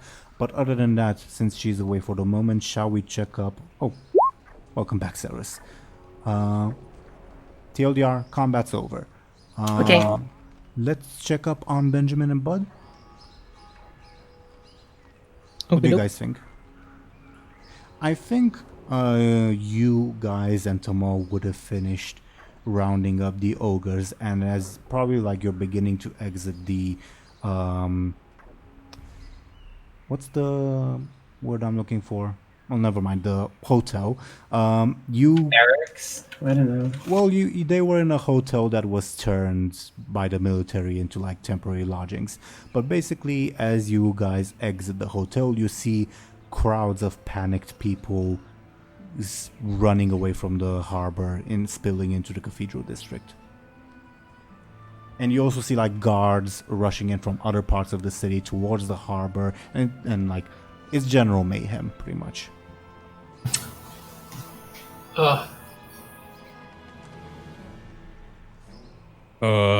You sure it's a good time to move my people? It looks really bad over here. Okay. While we wait for Thompshire, then I guess let's see what Lyri and well, are you with us, Zelris? Mm-hmm. Okay. Shall we see what Lyri and Bladebeard are up to? Sure. Okay, Lyri, you like suddenly feel like the menacing gaze wander away from you, and if you were to turn to look back, you would see the Nexus Lord turn around as if it was speaking with somebody. Then you see it weaving a couple of spells, and then he apparently teleports away. And after a couple more seconds, you feel like the weird magic's vanishing. Lyri, I guess, her little invisibility spell fades away, and she kind of collapses to the floor, really exhausted and excited. Mm-hmm. As crowds continue to like rush past you, and like guards as well. She kind of takes a look at the weapons and takes a look at the like crowds of people she caused to be exploited into little giblets, and she despairs for a moment. What about Bladebeard? I do not see Lyri, right? Only if you like look over the precipice, and like I guess you wouldn't be hard to spot, but you'd have to like go and look over the precipice to potentially see her. Sure. I look. You see the crowds rushing about and guards going to the direction of the disturbance, and in the middle of that chaos, like sitting down, not moving, you see the familiar visage of Lyri. Alright, I'll start going down the stairs towards her. You you have to make your way around the guards as they're pushing past people to get to the site of the disturbance, but as they make their way there, they see that the villains are gone, and they'll begin talking among themselves, etc, etc. But other than that, yeah, you're able to make your way to Lyri. Hey there.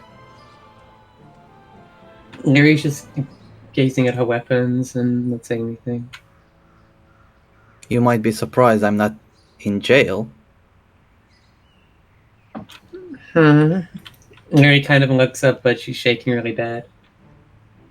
Are you alright? I think I almost died. With me around? Nah. The mummy man is gone. Thank the Sunwell. No, I don't think Sunwell had anything to do with it. I think it was someone whose name starts with a C.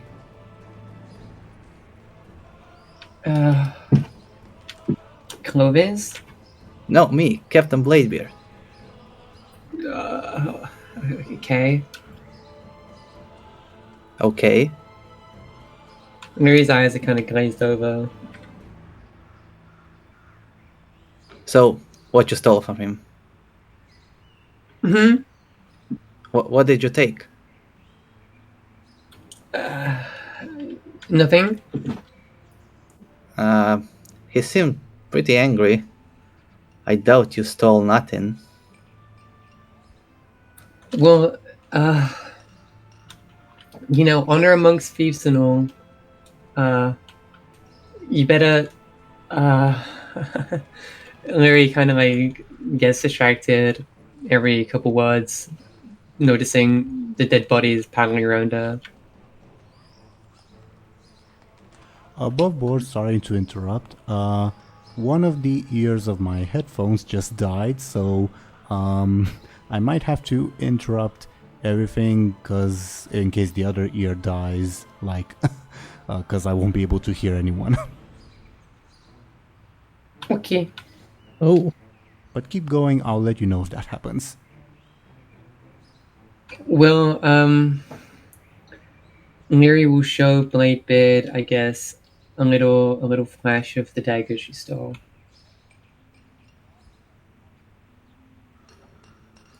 Nice, I guess.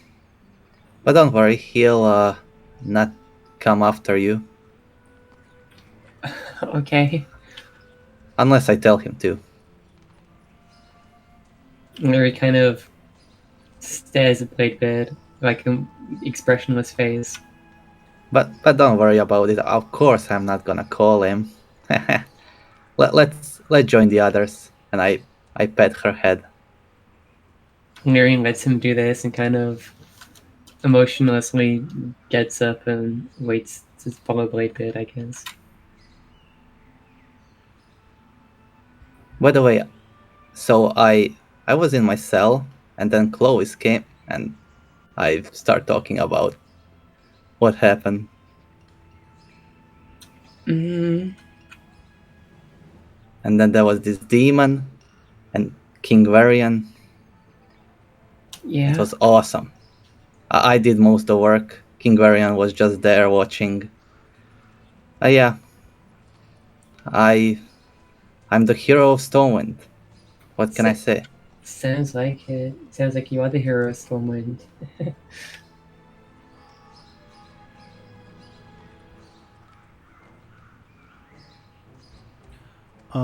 Is Thompshire back? I'm guessing that's a no. no.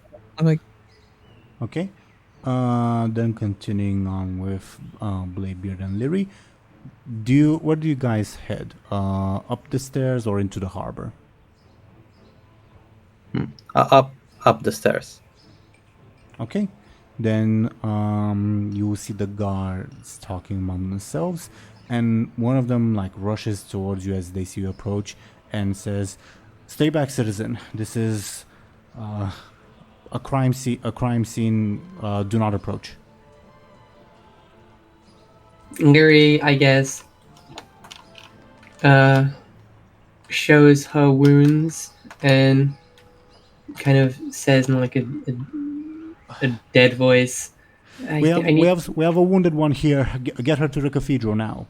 And another two guards will rush you guys, and one of them will ask, "Can you walk?"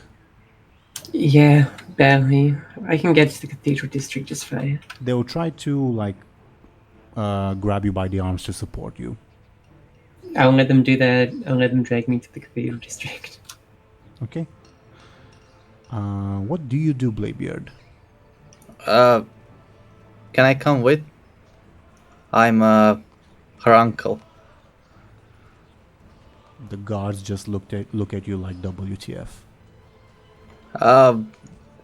She's adopted. They look But at Lyri. I look would at feel Lyri. safer. What? They look at Lyri to see what Lyri thinks of this. Lyri nods. Solemnly. Very well. Go on. Come on. I follow. I'm back. Sorry. Welcome back. Did I die? No. Lyri and Bladebeard are being escorted to the cathedral district by some guards.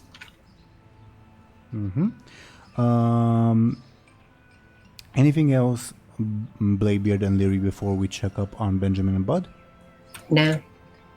Nope. Okay. Benjamin and Buhd, as you guys vacate the hotel where the ogres were housed, and like you've organized them, like this is where we're going, etc., etc. Tamo is there to like keep them in line as well. But just as you like exit the hotel, like it's just Bladebeard and Buhd, not Bladebeard, Benjamin and Buhd exiting. The ogres are still inside. You see this like crowd of people panicking, rushing from the harbor into the sea, into this district itself, and like guards rushing towards the harbor, etc., etc.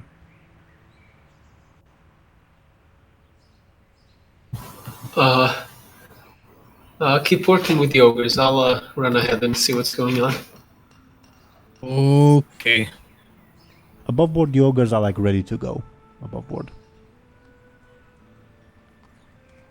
Okay, everybody, we're taking a little longer than I thought. Do we get to smash Yumis now? Says a random ogre. No smash yumis. We smash other things now. They all looked disappointed, but then they all look excited, and you begin to hear the rumbling of smash, smash, smash, smash. You've clearly riled them up. Was that a good idea, Mr. Buhd? Says Tomo.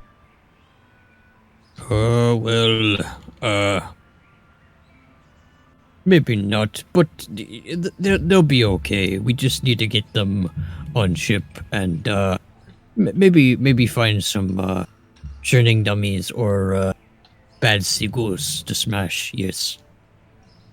Right. Benjamin, as you're rushing through the crowds,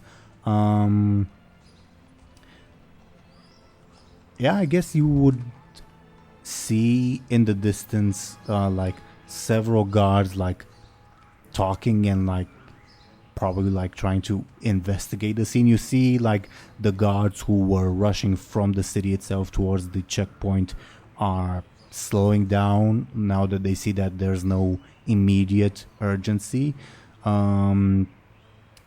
You see some guards like rushing into the harbor to see if there are any wounded that need healed, that need like to be brought to the cathedral district, etc.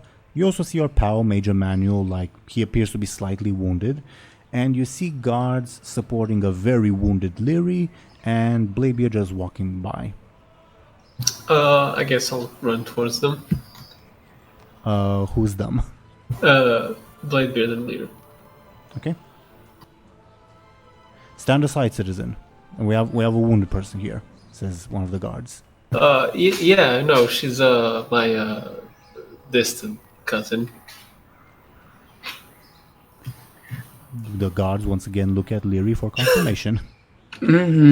He's my uncle and he's my cousin. And she looks at Bladebeard and then Benjamin. The other guard shakes his head.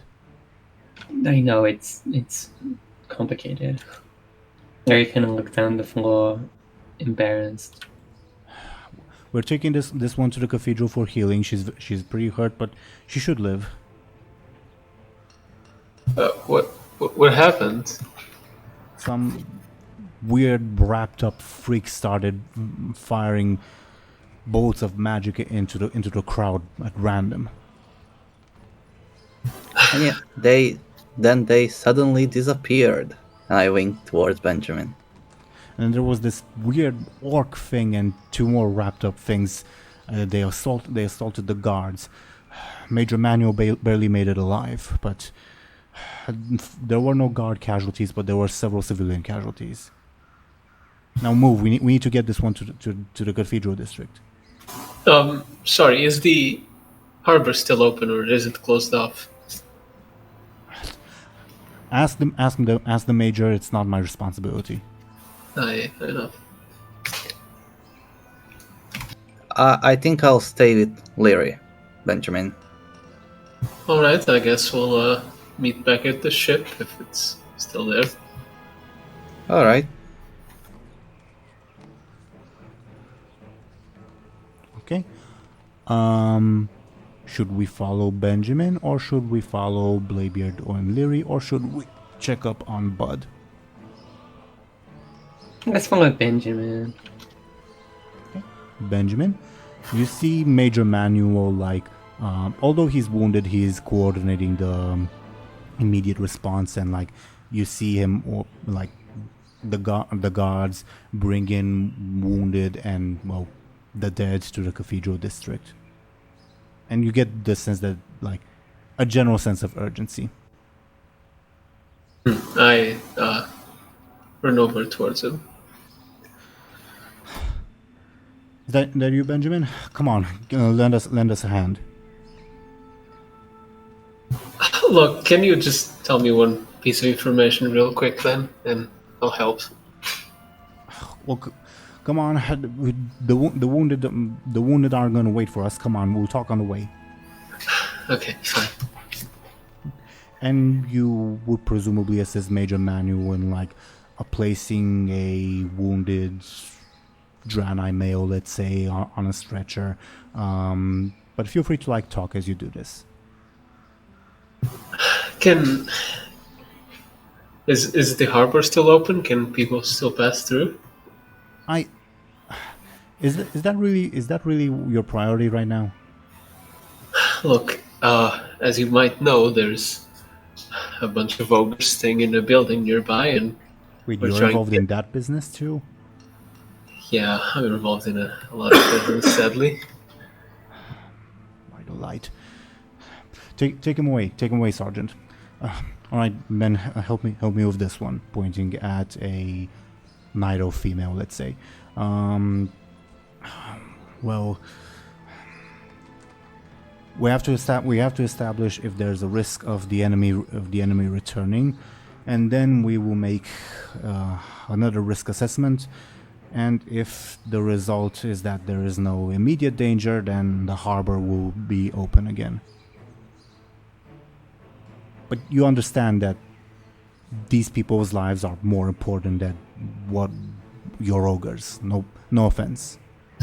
Of course, I just mean that the longer they stay here, the more likely they'll be riled up from being stuck inside the building. Will a couple hours really make a difference? I hate to say it, but probably. Above board, are you lying? Not particularly. I guess this is just a hunch on his part. Mm-hmm. Then give me a flashy and I'll oppose with his careful.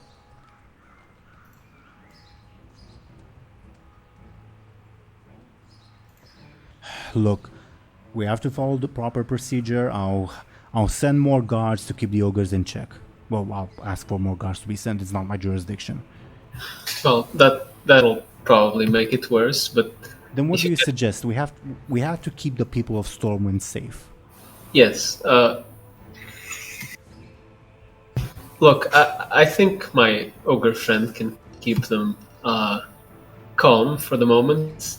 You just need to send over just one guard to let my companion Buhd know that this might take a little longer, and he'll be able to hopefully keep the ogres in check till everything's ready, and I'll help you in the meantime.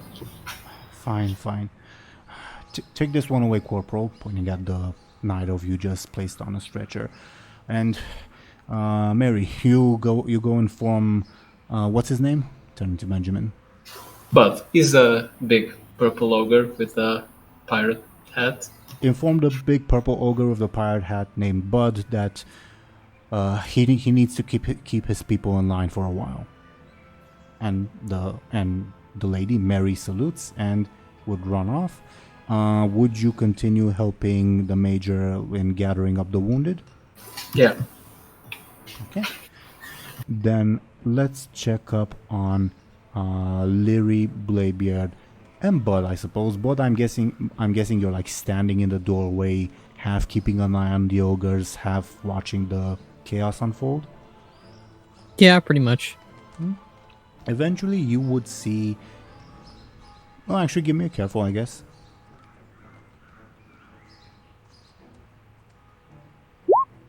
Yeah, I think that's sufficient. You would see two guards helping a very wounded Lyri. You see that they're walking in the direction of the cathedral, and Bladebeard is with the guards.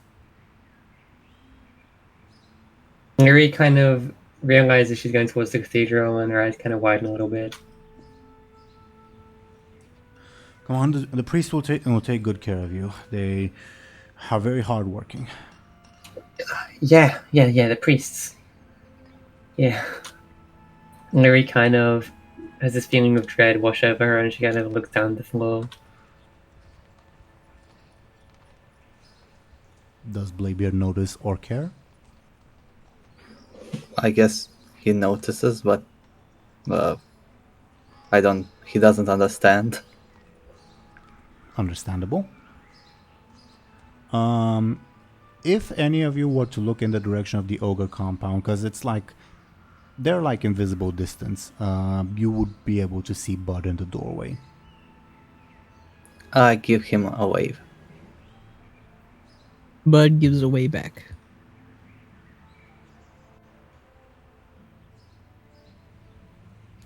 So, shall Lyri be taken to the cathedral? Or what else shall happen? Well, Lyri's kind of waiting for these guards to go with her, so... I mean, they seem intent on carrying you all the way inside. Yep, and Lyri doesn't like that one bit. Can she, indicate to Bladebeard that she wants to be, Sure, but it's up to DoomGoblin if he notices. If Bladebeard notices. How do you do it? I can't really think of a way. Maybe saying it would help. Yeah, I should just say it out loud. I want to be let go. Do you say that? No. I mean, that would make things easier, but alright. Yeah, but let's see. Maybe getting dragged ever closer to the cathedral, which is not a good place. Alright. She is going asked to go to the toilet. Ma'am, I think your openly bleeding wounds are more important than anything else at the moment. Well, the priest will know best, but we should take you to them and leave. They'll know best. Do you not trust the priests of Stormwind? I assure you, they're perfectly capable. My second cousin once had a broken leg, and the priest fixed it just like that, says the other guard. My second cousin once tried to kill me, but I was quicker. And that happened to I me was too, quicker. says the first guard.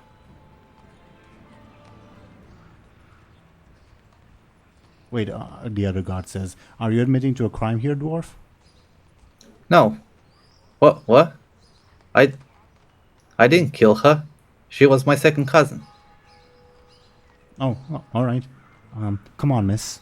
And as they continue trying to, I imagine, drag you at this point. Yeah. I guess Lyri keeps like sneezing on them. I guess. They would, well, first off, they're wearing armor, so that you're sneezing on their armor. Second off, they will not let go because they think you're being delirious from your wounds, and so much the greater urgency for you to seek medical treatment. Yeah, that's true. Lyri lets herself be dragged.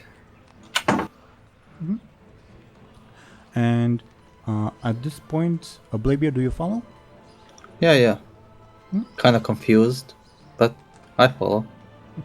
You would enter the cathedral itself, where you will see that there's several other wounded and priests tending to them, and one of the priests, not a familiar face, by the way, will greet you and say, place her over here, indicating a wooden bench, and the guards will start the motions of placing you over there. Okay, I get placed over there, I guess, and I keep my eyes peeled for any occurrences. Any what, sorry? Any occurrences. Lyri does not trust this place after last time. Give me a careful.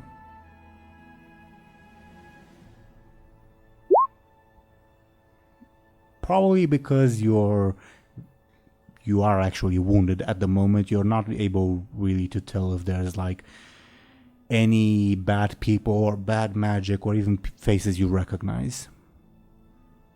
No. Yeah, and the same priest who greeted you will start healing you, Lyri, and above board your level 2 consequence and your stress will go away. Okay. Lyri won't let that happen.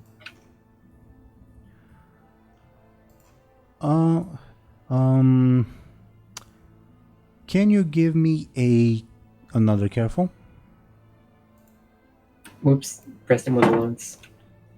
So we'll take the 2, yeah. You feel... And also give me a clever, I should ask, with your stunt applying. 6. With a 2, you don't feel like any nefarious magics from this priest. Like his healing attempts are genuine. With that clever, I will say that you definitely notice like the very tiny remnants of like, you don't know it's void magic, but of like evil dagger and ephemeral magic that are left within you. They react negatively to the healing magic of this priest, almost like they're polar opposite magical elements, which above board they are. But this is just some information for you. This priest is wielding, as far as you know, good light magic. He doesn't appear to be one of the like cultist people. Okay. Lyri kind of lowers her guard a little bit, but not all the way. Sure. This healing will probably take like a couple of minutes. What does Bladebeard do in the meanwhile? Oh no, it's back. Chipmunk Bladebeard is back. What?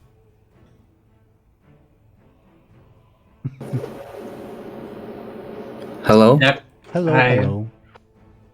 Am I still, Nope. Nope. Alright, so what am I doing? I guess just standing there, making sure that Lyri is healed. Can I offer you a compel, good DoomGoblin? Sure, you can offer if you want. I would like to compel your professional kleptomaniac. I fucking knew it. Those daggers that Lyri described, I don't remember if she showed them to you or not. They sound very, very tempting. You want them?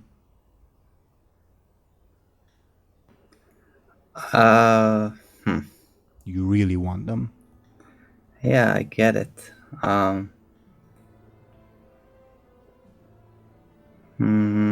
Nah, I will not take that. Okay. Now take away one of your fate points. Do you do anything else in the meanwhile? No, just looking around. Mm-hmm. I'm not really looking for anything, but just like waiting for Lyri to be able to go. Your level 2 stress was from the Dreadlord fight, correct? Yeah. Yeah, it was from like a blast of fell energy, if I remember. So, like, above board, you look slightly singed at the moment. I leave it up to you if your wounds are showing or not, because if they are showing, someone will attempt to heal you. Sure. Let's say they're showing a bit. Then another priest, as they're like running by, will tap you quickly on the shoulder with a spell, because it's not that great of a wound, I'll mention. And your shoulder, let's say that's where you were wounded, suddenly heals up and you feel a lot better. Oh, thank you. The priest is already she's already like run ahead because it's a very busy day. She like did a drive-by healing, so to say. But above board, your level 2 stress is gone. Cool. Okay, and as that finishes up, the priest who's healing Lyri after that's finished will say, "Should be fine. You should be fine now. Anything else? You should be gone after you sleep it off. But come back to the cathedral after all this craziness is over. If any pain persists, okay? Okay, thank you. Like bless you. God bless you. And he like gets up and like rushes to tend to other patients like before you finish your sentence. Lyri stands up and starts like fast walking out of the cathedral in style. Above board, I forgot to mention that the guards would have left after placing you there. Okay. Okay. Bladebeard, you see Lyri start rushing out of the cathedral. All right, I follow. Oi, where are you going? Well, what are we gonna? Oh, wait. What? I should talk to Benjamin, right? Do we have a plan? Probably, but why should we follow a plan? Let's just go. Where? I don't know. To the harbor, I guess. We are boarding some ship with the ogres. Oh, are we? Do they Yeah, I guess. out? Cool. What? Well, we would not really do anything about that earlier. I didn't know if you guys had planned anything or not. Apparently they're planning to bring ogres to a ship and then sail off. Cool. Nice. Do we have John and Tamal and all your people rounded up? Nope. Well, Tamal is with them.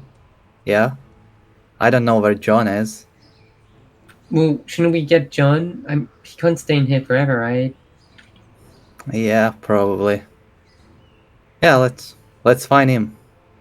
Yeah, let's find him.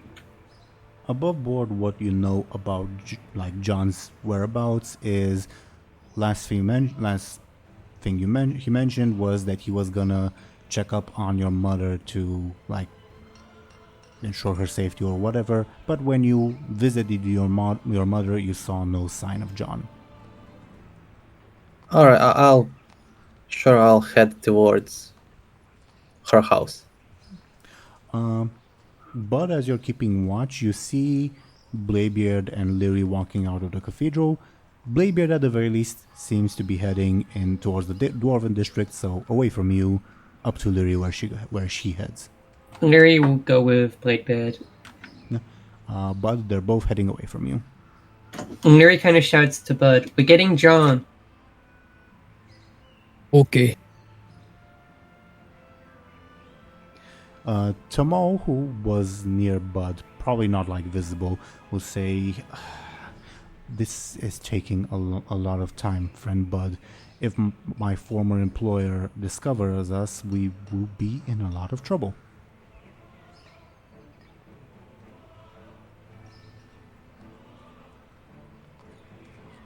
Did you hear me, Skoll? Yeah, I heard you. We'll get out of here soon, I think. Hopefully. Okay. Okay. Area 52 is always available. He says, slightly panicked.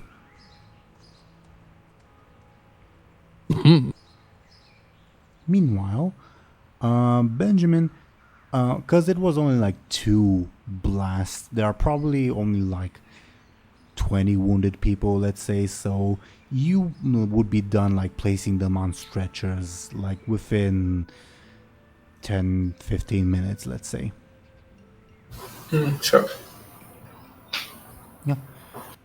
Manuel gets up and like wipes the sweat off his brow and like inspects the wounds he received from Subject 7. Says, "Damn monster. I guess after they're done with the wounded, I should also go to the cathedral to see to these wounds." I'll just tap him on the shoulder and say, "You'll live." Yeah, well, it's not like that lich we faced back in Boy and Tundra, but it's still a big blade from a weird orc still hurts. Yeah, that thing certainly gives me the creeps. Did you see it? Do you know what it was? Yeah, I saw it in the Brawlers Guild. They were presenting it or something. What? Why presenting what? Who was who? The weird mummy people? Yeah, the ethereal guy. He had some. I think he was the sponsor of the fights. I'm not really sure on the details.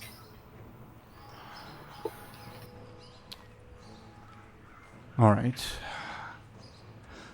Can you? Do you have the time to come with me so that I can submit a report? This needs to be investigated. Now, I imagine you weren't the only one at that Brawlers Guild match, so it won't be hard to find other witnesses, but every little bit counts. Benjamin kind of just sort of looks around and says, "All right, fine."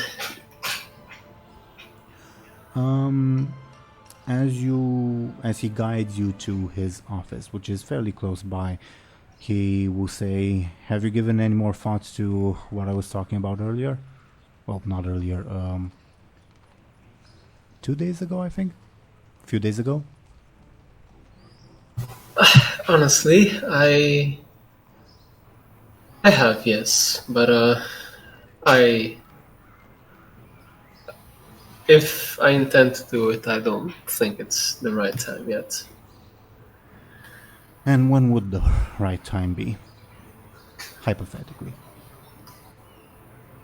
Well, there's a bunch of loose ends I'd like to tie up before I consider it. So I'm really unsure how much time that would be. Then I'll be frank. We're at war, and being quite honest, I'm not sure we can win this war. The Horde... You remember the Wrathgate? I've seen much worse well, not much worse. I've seen other atrocities that they've done. Stormwind needs every man available, and quite frankly, you are a damn fine soldier, and Stormwind could definitely use you. The Alliance could definitely use you. I don't think you know how valued you would be if you were to rejoin the Force. Look, I'm still doing things out there. It's not like I'm being this passive person that spends all day just walking around. But I'm trying to do good out there too, you know.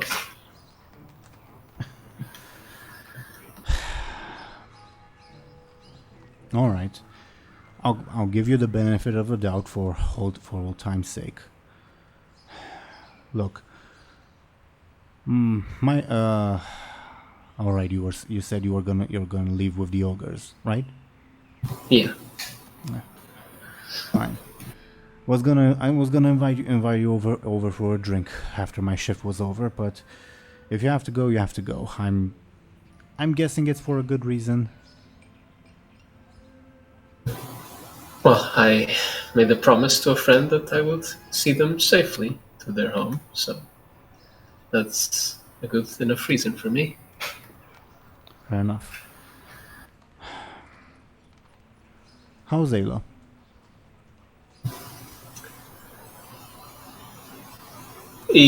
Benjamin kind of takes a moment to just sigh, and, well, that is one of the loose ends I intend to tie before I even consider anything else. She, well, for lack of a better word, is missing. Missing? In Stormwind? No, well, I suspect she's probably still in Stranglethorn. Stranglethorn? And what do you mean still? Well, are you aware of the mess that happened before we came to Stormwind? I've heard that Archmage Khadgar showed up, and apparently there was an incident in Stranglethorn, and that there were supposed to be 4 or 5 or 6 heroes, but then the celebrations got cancelled. That's all I know. And have you heard of the conspiracy within Stormwind? Conspiracy? Well, how do I say this? There were this group of people that essentially wanted to usurp Stormwind because they believed that, well, it was doomed to fall to the Horde. And, He looks like... You continue talking, but he just looks confused. well,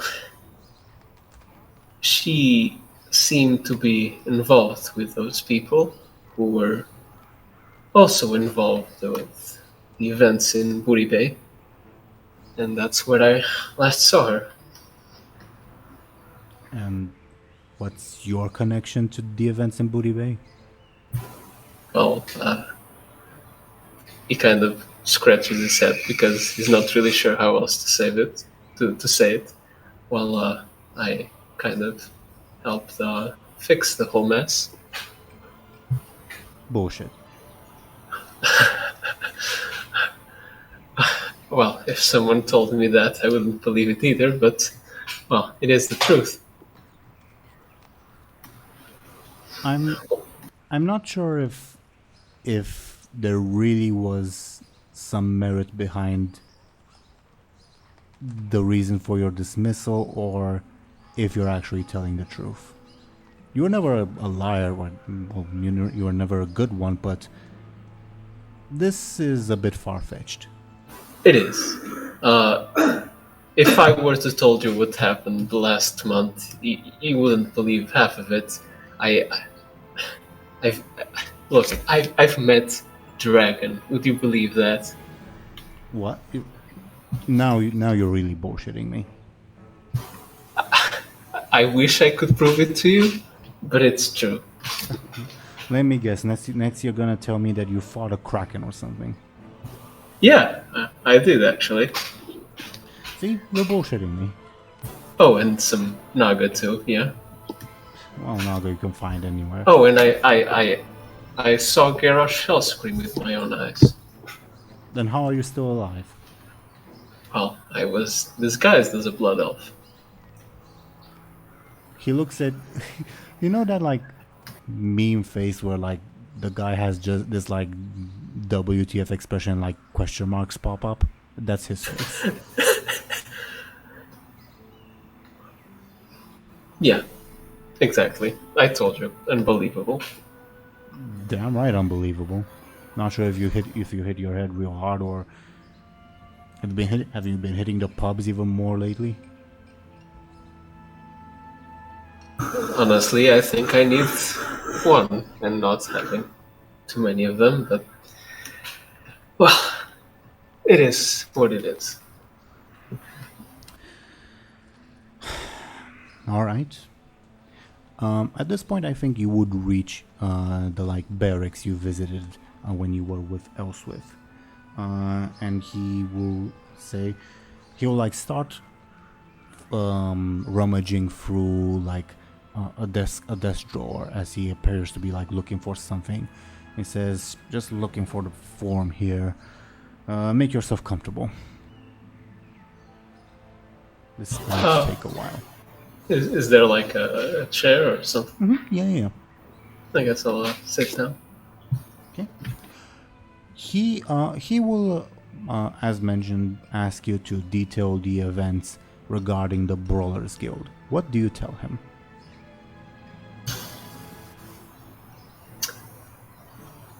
Okay.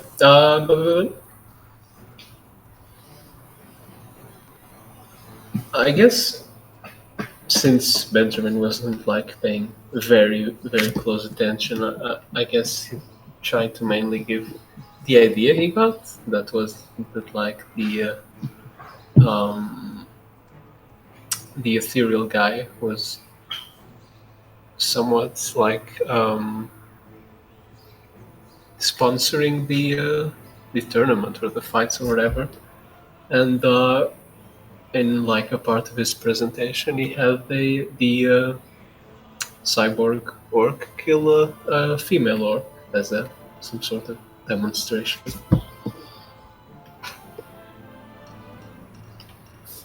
Okay. He would frown at this information. This isn't enough to form any sort of accusation. I guess can be the basis of an inquiry. Do you know anything else about these Ethereals, you call them?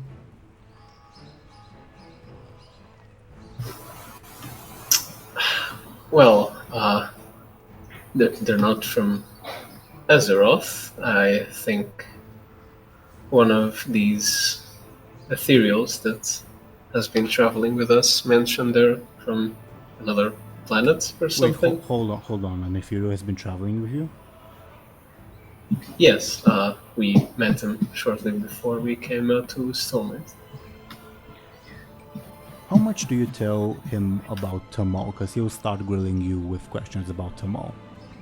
I guess I'll say most things except that he works for the Nexus Gate. Do I even know that? Yeah. Okay. Do you tell him about his like fixation with Area 52? I don't think so. I think Benjamin just thinks that's just a random obsession of his. Okay. Well, since this is above board. Since apparently Tomo doesn't seem linked to those other ethereals, he won't inquire any further. He'll ask if you know anything else about the Brawlers Guild's activities regarding the ethereals. Well, I don't think there's anything else that comes to mind, aside from the fact that whatever was going on in the Brawlers Guild seemed, well, particularly shady, or at least more shady than usual. This isn't much to go on, but I'll forward a report higher up, and hopefully we can find more spectators who participate in the tournament. Fortunately, the Brawlers Guild is under the authority of Nomergon out of Stormwind, so getting the proper jurisdiction might take a couple of months. Yeah, I'm sorry. I don't really know anything else that may help in this case. Well, every little bit helps, and thank you for cooperating. Alright, as for the other matter with the ships, I'll start meeting with the Mages Guild, not the Mages Guild, the Arcane University, that's the right term. The Arcane University and the guard captains from the other districts, and we'll establish the risk parameters for any future possible enemy attack. Feel free to inquire here as to how long until the harbor is open again, but not much more I can tell you. Well, fair enough. Oh, whatever else, it was good seeing you again, Ben. And, well, if you change your mind regarding what we're talking about, you know where to find me. And, well, where to find your nearest recruitment officer. He kind of gives a faint smile and says, "Yeah, I know." He'll give you a salute. Like military style. Benjamin will kind of replicate it and just turn to me. I think I outrank you now, so you're dismissed.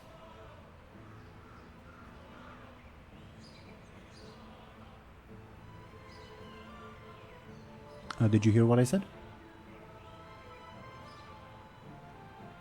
Mm-hmm.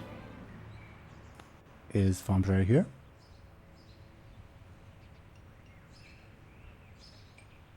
Yes, sir. Well, I'm not in the military anymore, so you don't outrank me. So, and he kind of just leaves with a shrug. Above all, just for curiosity's sake, when you left the military, do you have anything in mind for like what rank you held?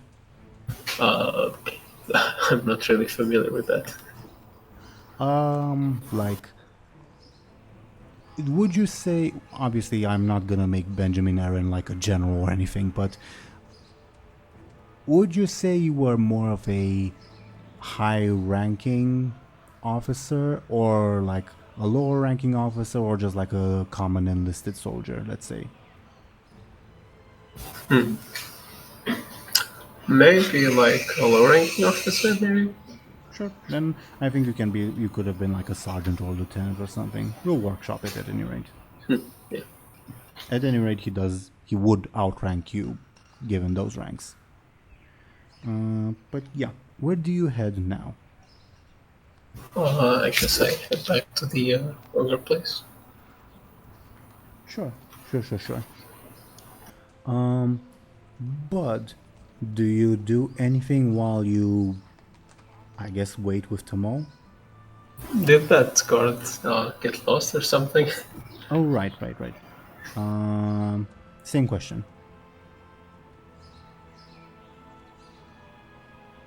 I'd say Buhd is preoccupying the ogres with songs akin to the Buhd Buccaneers and the like.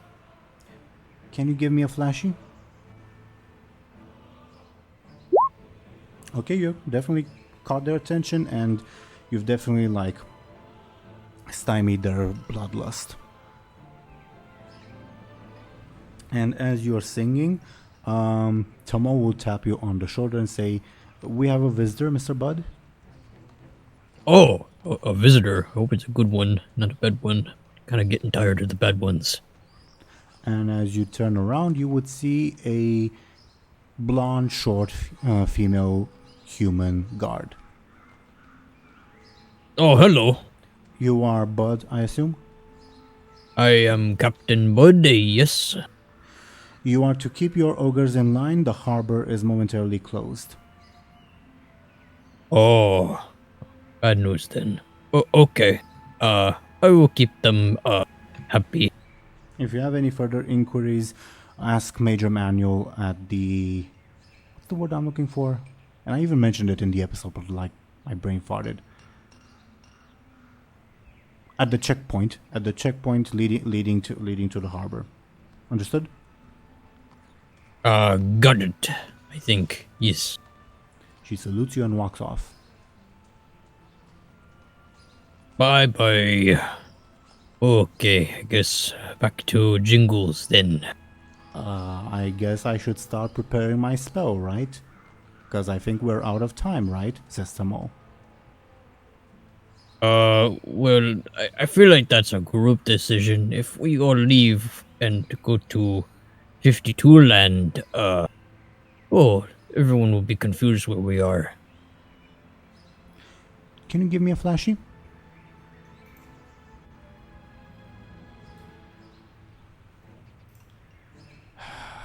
I understand, Mr. Buhd.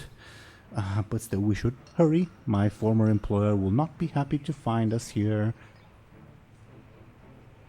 Yeah, I kinda get it. Bosses can be a pain in the booty. Do you do anything or say anything while you, I guess, continue to keep the ogres pacified? I think that's it for the moment. He's mostly just singing songs or telling them stories at this point. Then let's check up on Bladebeard and Lyri, and you guys feel free to move your tokens around. What are you guys doing? We were trying to find John in the Coven district. Yes, but specifically, what are you doing? That's the general goal. Going. I guess we'd be checking like the taverns and stuff and looking for him. Sure. You would know of like the big tavern, Golden Keg, I think it was called, if I'm not Yeah, mistaken. Yeah. it's Golden Cave. Is that where you head? Yep. Yeah. Okay. As you head there, you hear the sounds of loud arguing inside what sounds like dwarven voices. Nothing unusual here. Yeah, we'll have a peek, but nothing unusual. If you were to look inside, very briefly, you will see the innkeeper arguing with like the dwarven gladiator team plus Brianna from the Stromguard team. They are arguing. Apparently, the dwarves and Brianna cleared off a swarm of rats, and they're demanding payment. The innkeeper is saying that they just did like a public service and that he owes them nothing. And yeah, looks like it could escalate. Well, John isn't here. Yeah, let's move on. Right, next location.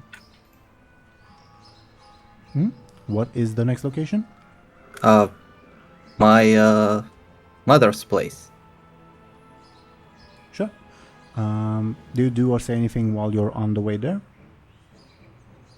Lyri just kind of twiddles her thumbs impatiently. Yeah, I'll try to steal those daggers off her. Sneakily. Okay. How are we gonna do this? Obviously, first off, Zelris, would you oppose this? Yes, very much so. Okay, then DoomGoblin, well, obviously it will be a sneaky roll, but how do you do it narratively? Well, as we're walking, when I see that she's distracted or like thinking about something, I'll just reach into her bag where she kept them, right? No, she's carrying them on her person because she just got them. Oh, So they're Well, like sheathed on your like belt. Yeah. They're very shiny. yeah. I'll take them from her. From her person. And Lyri, Zelris, how would you try to oppose this? I have no idea. I mean, she's just got them, so I guess she'd be like looking at them every once in a while, but I don't know what that would constitute as. Careful, because you're keeping a watch. I'm not sure what Yeah. else it could be. So, DoomGoblin, roll me your sneaky with your stunt applying versus Lyri's careful. Do we even need to roll? I think it's literally impossible for me to win this. It's literally impossible, but let's see how bad you fail, because maybe you'll notice the theft eventually. I mean, I think she knows anyway because she just got them and she's been checking them out, so it's only a matter of time. So that's a 1 to DoomGoblin 7. I think by the time you reach Bladebeard's mom's house, you realize, wait, my daggers are missing. Okay. But DoomGoblin, what do you do now that Bladebeard rather, now that you have successfully acquired the little fell daggers from Lyri? Well, they're not little, but you know. I'll just hide them somewhere on my person, on the inside of my coat. Sure thing. Are they like glowing or something? I mean, they're fell Are they going- daggers. I mean, Yeah, are they going to burn my clothes? Give me a clever. They're perfectly fine. All right. Yeah. Okay. You place them in like a pocket on your coat. Can you give me a careful, Bladebeard? Okay. Think with that roll. Yeah, I think with that roll, eventually, as you're walking fairly confidently, you... Also, Lyri, give me a careful. Both of you would hear a clang on the floor. And if you were to look behind, you will see one of the daggers lying there. And Bladebeard, if you were to inspect your pocket, you would see a burning hole through one of the pockets. Lyri kind of looks at the dagger and then looks at Bladebeard. And then she'll just try and pick it up. I quickly take the other one out of my coat. You Damn it! successfully take it. This thing burned my coat. Why did you take my felling blades? They look shiny. True. But you can't wield these. They're far too dangerous. Danger is my middle name. Well, Not really, uh-huh. but I am dangerous. Lyri will try and pick up the one on the floor now. Does Bladebeard allow this? Oh, what's she doing? Picking up the one that fell on the floor. Yeah. Now each of you have a dagger.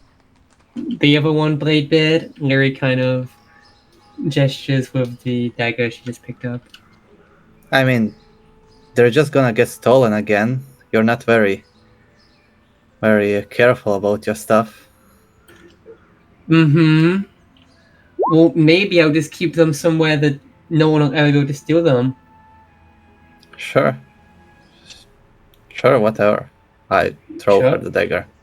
Oh, Lyri kind of like takes it and like looks shocked, and then kind of looks back at Bladebeard. Okay. Just be careful. They burn. Yeah, I can see. You owe me for the coat. Fine.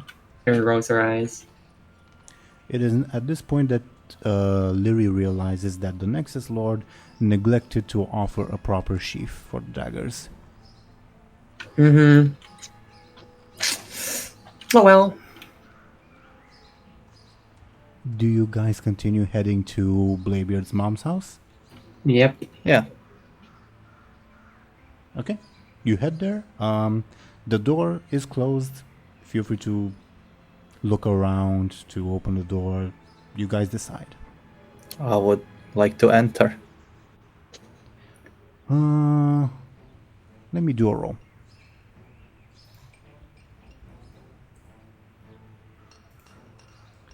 The door is unlocked, as is unfortunately Bladebeard's mom's habit. Yeah, the door is unlocked.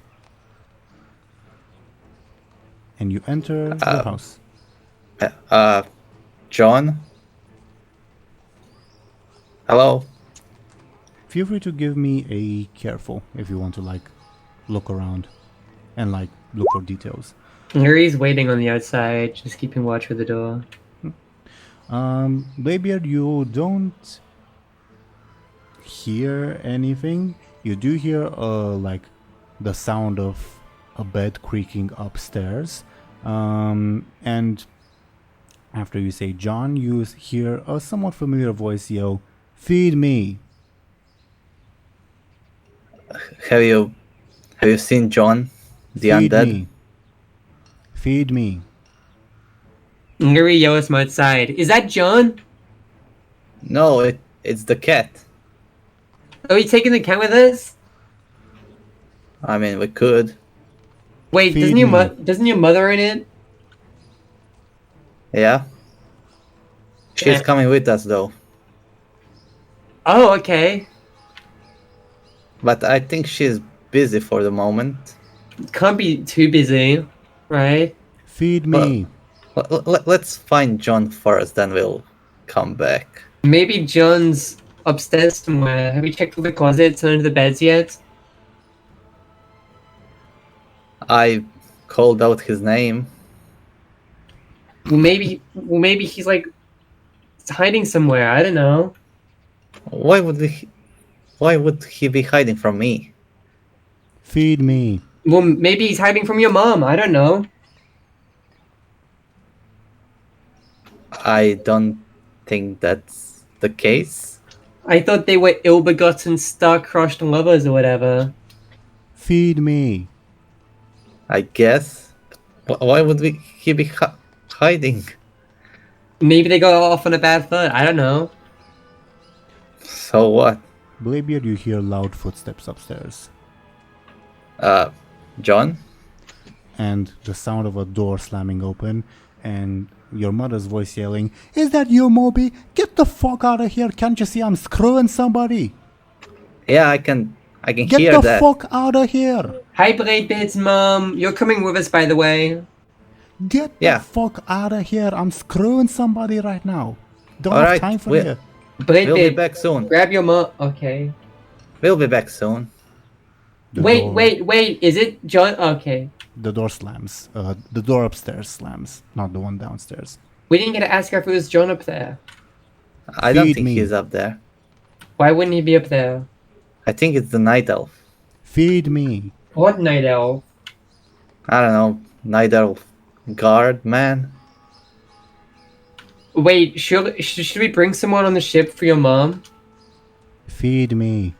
There are a bunch of ogres there. Larry kind of laughs to us a bit.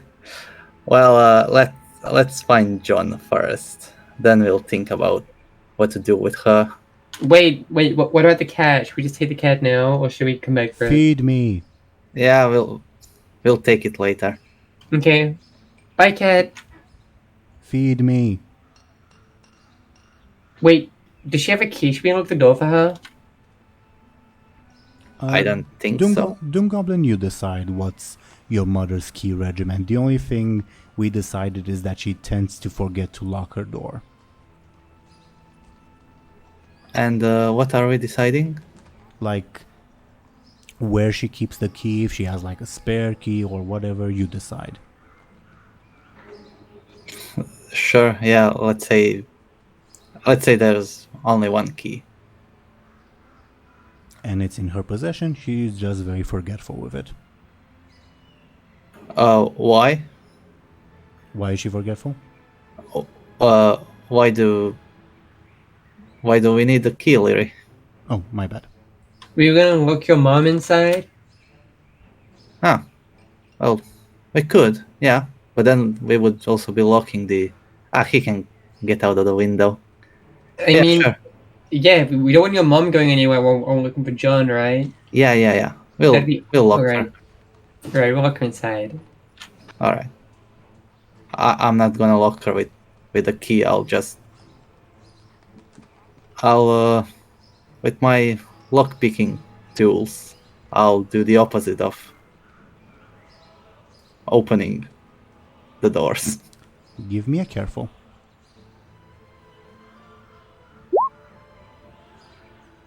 You don't manage, but you also don't do any damage. You can try again, it's just that time will pass. Whatever. Let's find John. Alright. Can I try and sensing John, considering he's like an undead? Can I do that? Sure. Give me a careful.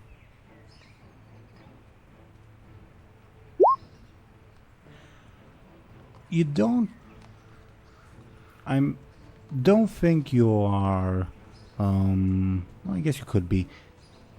You're probably familiar enough to, like, distinguish death magic, but you don't really sense any here. Like, if there was an undead here, he's long gone. Wait, where did John go again? I thought he was here. Or in the tavern. I mean, I told him to check up on Mama, but she's here, and he ain't. Wait, maybe he... You said there was a night elf, right? Alright, let me paint you a picture. John saw the night elf with your mom. Where would he go to drink his sorrow away, or etc., etc.? Oh, Sorrow. That's actually one of his two surnames. Is John it? Sorrow. Yeah, but it got retconned in the next episode. But yeah, I don't know.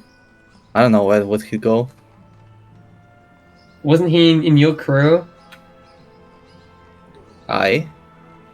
Can you like... Can I like sense him telepathically? Because he's a member of my crew? You can do it with the robots, so... Yeah, I guess I can try. Give me I a try. careful, Bladebeard. No, but you get the inkling that maybe you could in the future if you get magical training. Nope. I don't know where he is. How would we get John's attention? Like... Wait. What's your mama's name? Martha? Scream out that someone's screwing your mom, and he'll come running for the hills, right?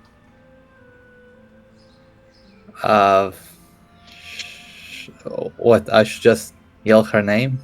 No, yell that someone's screwing her, so he'll come in a fit of rage. I don't like that plan. Why? He'll arrive. Why wouldn't he arrive from just hearing me yell his name? No, you're yelling your mom's name. Why shouldn't I just yell John? Because all the humans are called John. So what if an extra John comes along? I don't care. I kind of have few open places in my crew. Fine. I'll just yell as loud as I can. John. Give me a flashy.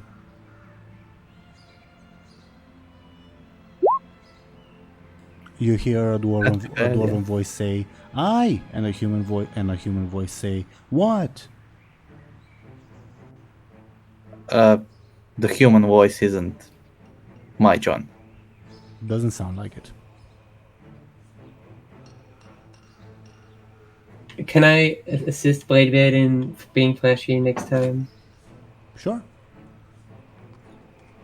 What is the next time, though? I don't know. Let's just walk around and yell John. Yeah, we're gonna walk around yelling John. Give me a flashy Lyri versus Bladebeard. Yes. Okay. You would definitely get like people turning their head to look at you, and sometimes dwarves or humans would respond, "What? What?" And eventually you get the attention of a guard who say, "Sir, ma'am, I'm gonna have to ask you to stop. You're disturbing the public peace." We are searching for a fella called John. Like palely blue, dirty blonde hair, about this high. Is he a stunted Drana or something?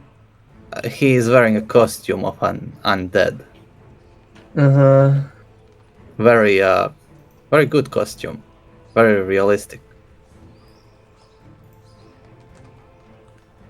I think he got arrested. I saw a couple of other guards take a undead costume guy to the stockades. Oh boy. Well, he's The a guest here. stockades. That's what I said. The stockades. What did DoomGoblin say? He's a guest here. Didn't we get something that ensures we don't get arrested? No? Huh. I wasn't there. Well, Bladebeard, looks like we're going to see if it's us, John. Alright, let's go. Yeah, sure. Does that mean we're gonna have to go through the cathedral district again? I'm not sure. Do we? I think the entrance is in the Dwarven district, no? The stockades is in the mage district. The shortest path is through the cathedral district, but you can take a longer path through the old town. We're going through the cathedral, come on. Yeah. Okay. How else? Well, go ahead. No. Wait. Shouldn't we go get your mom while we're here? I guess. You get your mom, I'll get John. Alright? I'm not sure if splitting up is a clever idea. But then we'll have to go all the way back to the Dwarven district to get your mom back. Well, we are in the Dwarven district. Well, let's just get your mom now then, right? Yeah, let's go. Alright, cool. It has been a couple of minutes, right? I mean, Night Elves are pretty old, though. What does that mean? Time passes slow for them, right? I don't know. And I mean, some of them are young, right? Not all of them are old. And I don't like those folk. Aren't you an elf? Yeah. Not one of those elves, no. All right, fine. Do you head back? We'll go back to my house. You head back to your house. The door is closed.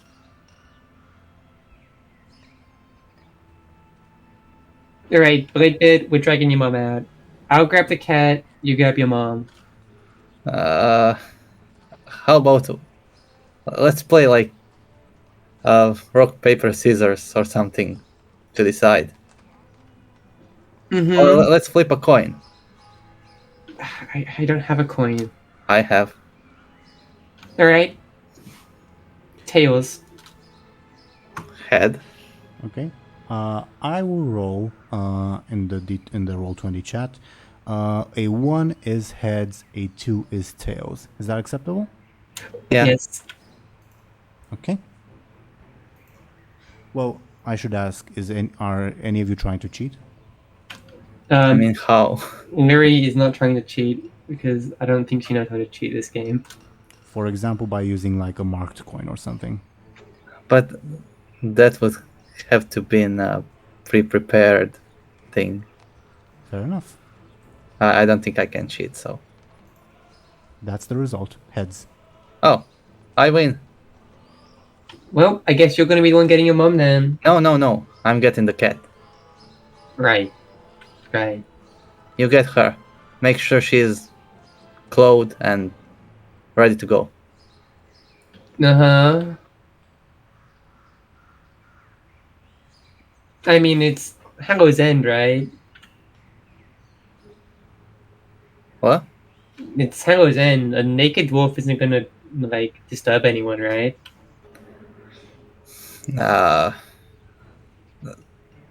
Make sure she's not naked, alright? How hard can that be? Alright. Probably not as hard as getting those mummies to go away. Okay. Maybe we'll go upstairs and knock on the door. Well, first off, as you open the door to the house, you are greeted with the familiar sight of Bladebeard's orange, that's the color name, orange cat yelling, "Feed me!" I'll take the cat. Trust me, fella, we have a ton of food for a lot of people on the big ship. All the fish in the world. Just fucking go with Bladebeard. I'll get your mom. Bladebeard, you try to grab the cat? Yeah. How? Slowly and carefully, or how? Sure. Slowly and carefully, I lift it. Give me a careful.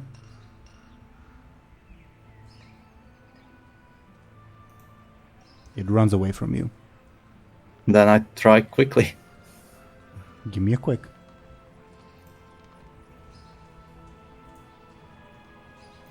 You grab it, but you definitely feel it struggling in your hands. You're gonna have a rough time carrying it all the way to the harbor. Can you, like, get a collar for that thing?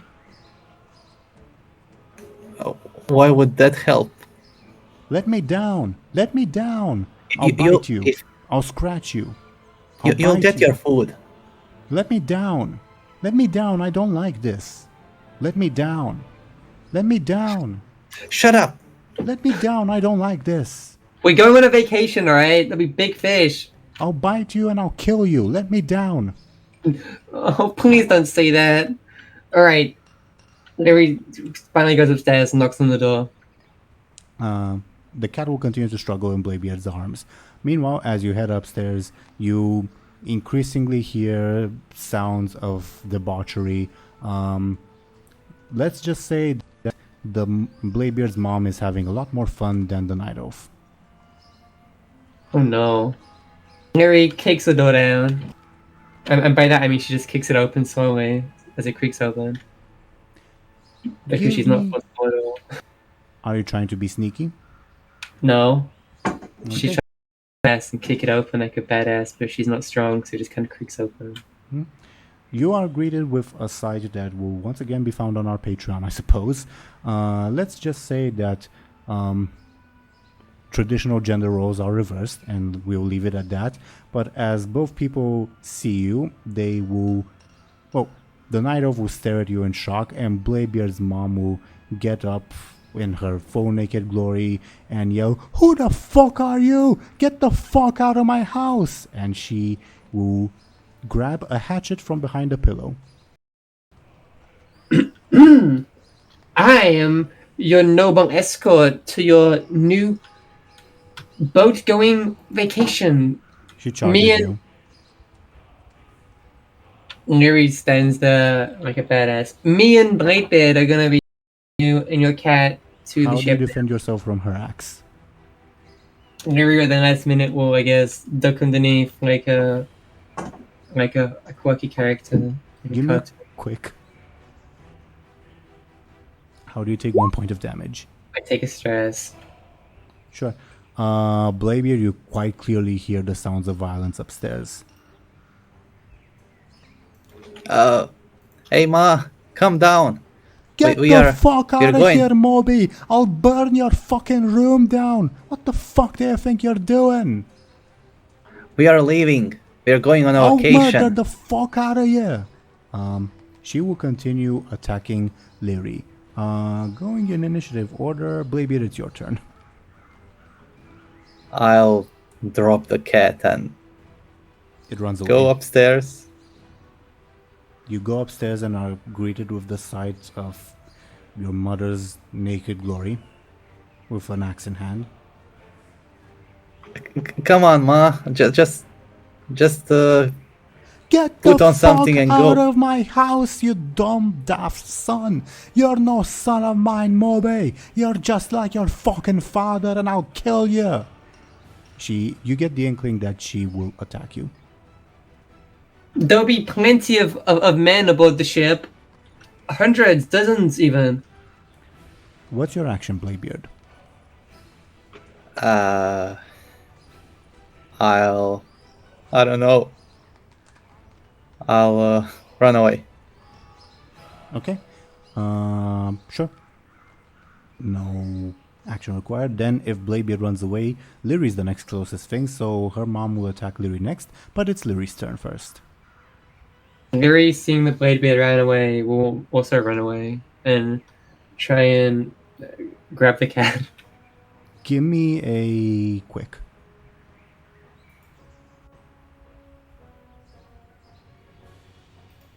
It slips out. Bladebeard, grab the... You're get away from here. Wait, you're in great danger. Come with us. It hides as Bladebeard's mom charges down the stairs.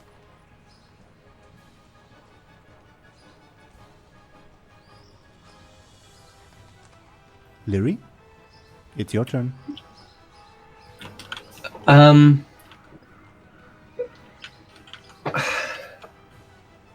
Lyri looks at Bladebeard with like an amused look. I shrug. Lyri pulls out a gun. What the hell? What are you doing? Lyri shoots it up into the ceiling What's your intention here? to scare off Bladebeard's mom. Sounds like a flashy attack to me. Sure.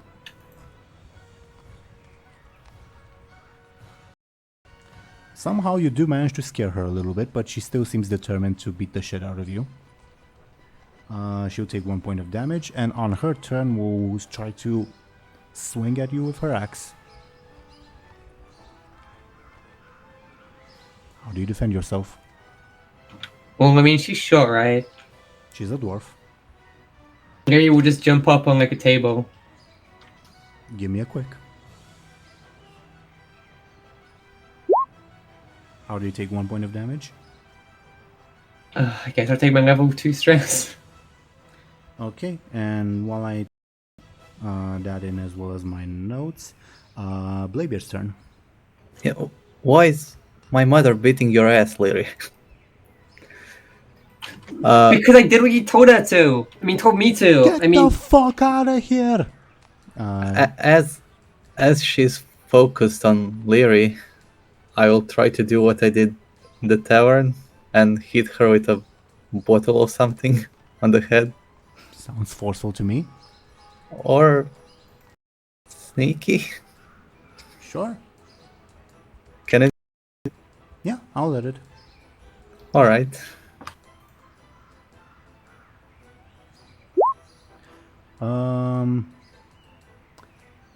I'll use a fate point to improve the roll just for comedy's sake, because I like the mental image that you swing a bottle and it like smashes on her head, but just because she's so hard-headed, pun intended, it does nothing to her.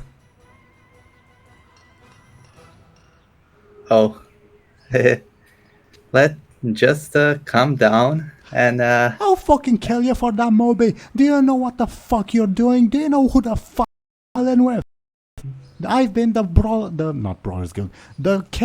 Golden Keg champion for 20 years straight, and I'm not gonna let that go.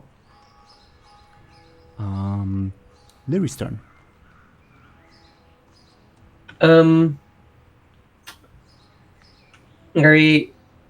Lyri's eyes kind of glaze over, and she like just sits at the table and starts walking out. You are able to walk out because she's focused on Bladebeard at the moment. It's just Okay. Do you do anything else? Like action-wise? I guess she will scream out, I guess Benjamin's name. Give me a flashy. But technically Benjamin is where Bladebeard's icon is on the map. And vice Yeah, versa. I know. He's very far away. You hear a dwarf yell, "Aye!" Oh yeah. Lyri kind of like looks shocked for a second, then realizes she's an idiot because Benjamin's probably just as common a name as John. Shall we go to Martha's turn? Yep. She'll try to beat the shit out of you, Bladebeard. How do you defend yourself? I try to dodge.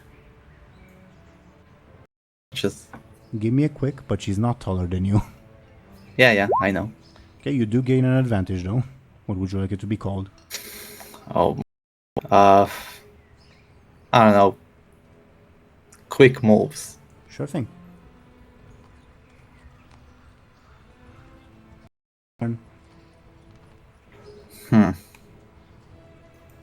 Hey, I don't wanna fight ya. Get the But if fuck you- out of my house! I'm disowning you! I'm disowning you right this fucking instant! I'm just trying to make sure you're safe. She doesn't appear intent to listen. Unless you're trying to make her listen via an attack, I guess. Well, let me try to discover one of her aspects. Right. Give me a second, because let me check what her aspects are. I think it will be easier for you, because you do know her very well. But let me check nevertheless. Martha.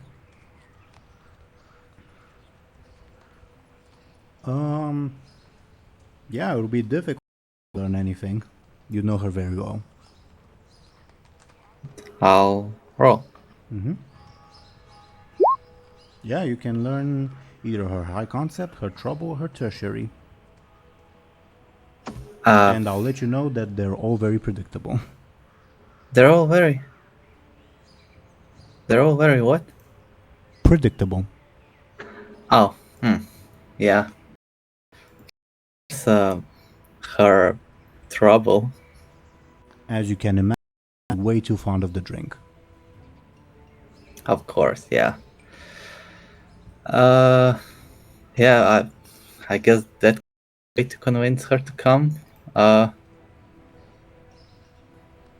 What can I do with this? Any ideas, Zelris? I mean, There's pirates a lot of drinks aboard. Pirates and sailors do have good tastes in alcohol, I guess. I don't know. Might get to try some new stuff that I'm getting Stormwind, on the way. Lyri's turn. Yeah. Oh, sorry. Huh? Alright, I'll say, hey, I'm gonna bring you on a vacation to Buhd Bay to taste all our drinks Get the there. fuck out of my house! It's not your turn, can I- so you can't use that as an attack. Because your turn was discovering her aspect. Can I compel her? Listen to me. We can try some drinks from faraway lands. I think she's more interested in fucking the Night Elf at the moment, so you'll compel. Wow. Well, Lyri So will... do you lose? Oh yeah. Yeah, I do lose a fate point.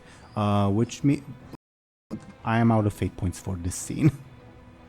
Oh, so Lyri, or if I think of something else Or any related other to player character. drinks. Or any other player character.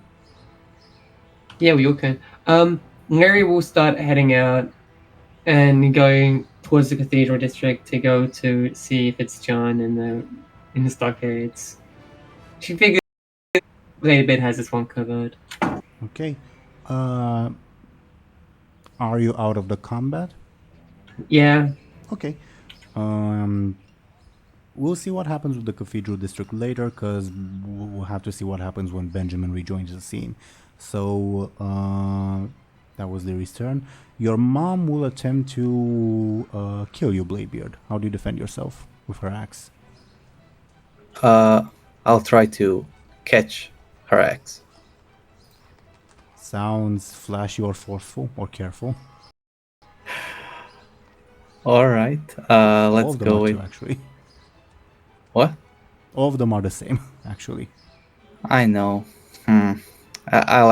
Let's go that with Okay, give me actually. a check. All right. Thanks. Oh no. And she's not taller than me. How do you Yeah, check? I'll take level 1 stress. Your turn? Like wipe the blood off of my lip. As she probably splits your lip with the axe as you dodge the nick of time. She's clearly aiming to kill. You why don't you fight me like a real man, like a real dwarf in a drinking battle? Get the fuck out of my house! Can I tell her to have a drinking battle with me? Sure. Fine. Okay. We'll just drink until one of us passes out. Sure. Narratively, let me think how this. She probably in frustration throws the axe at you, and you probably get out of the way, and it jams in the wall. And seeing that, she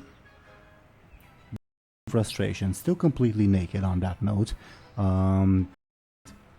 brings out a crate of drinks from a table and sets it on the table. That was her turn, so it's your turn at the moment. Can you put something on, please? Fuck no. You're out of the house. You're not out drinking me, lad. Well, she'll say lass. She'll try to humiliate you, I guess. We'll see that. Last time we had a drinking battle, you won, and the time before that, and before that. But I've seen the world, and now the apprentice will beat the a master. drink into a mug and takes it and spits it in his face and says, "Shut up and fucking drink already." All right. You're making me waste the good stuff on you.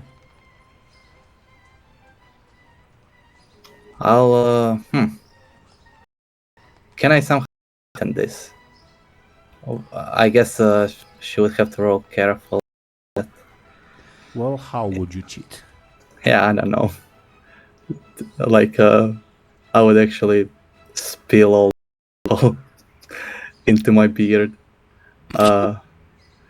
But that's kind of noticeable, I guess. Maybe. Let's go with that. What makes sense? And I'll sneaky attack against her careful. All right.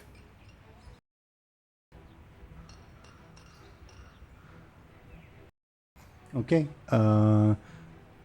7 damage. You take. Let me check up on something. Her level 3 stress and her level 4 consequence. You name the Consequence. Something.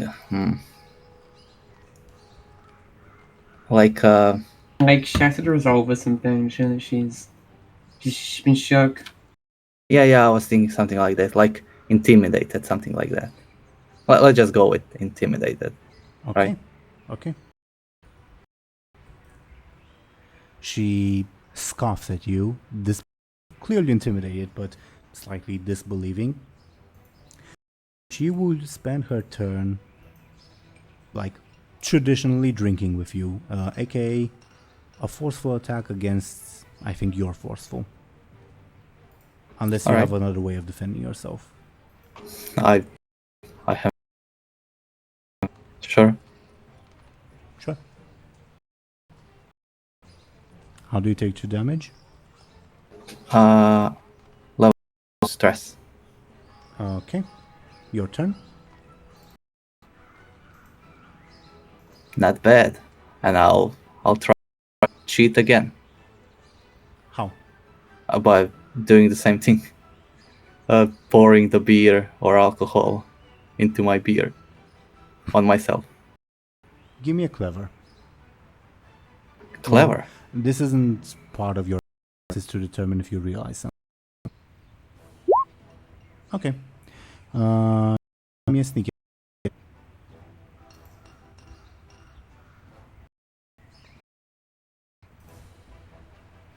She'll take her level 2 stress. Okay. Her turn, same thing.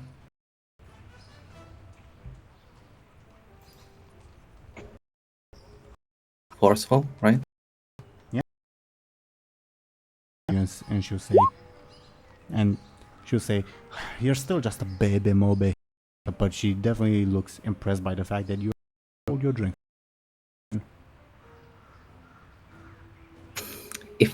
Drank.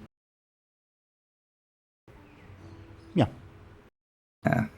Hold the alcohol and hold it down basically. Yeah, I'll cheat again.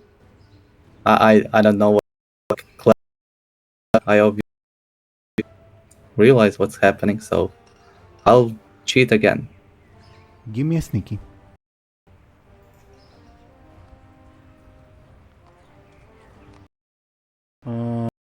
What's your mom's level 6 consequence? Oh god, if we get attacked, she's gonna. Level 6 is going to be out drunk.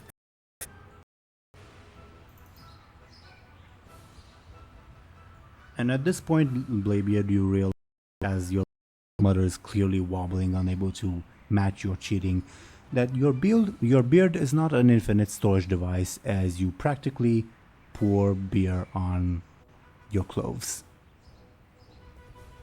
Yeah. You are soaked in beer at the moment. Yeah. But Still in the fight. she's not gonna quit. She really wants to fuck the night off. Okay. Forceful again.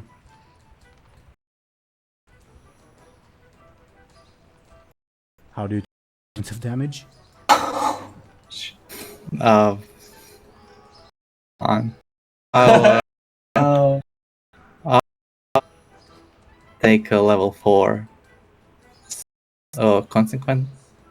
Uh-huh. I'll call it still a wee baby. Your mom's thing is starting to get to you.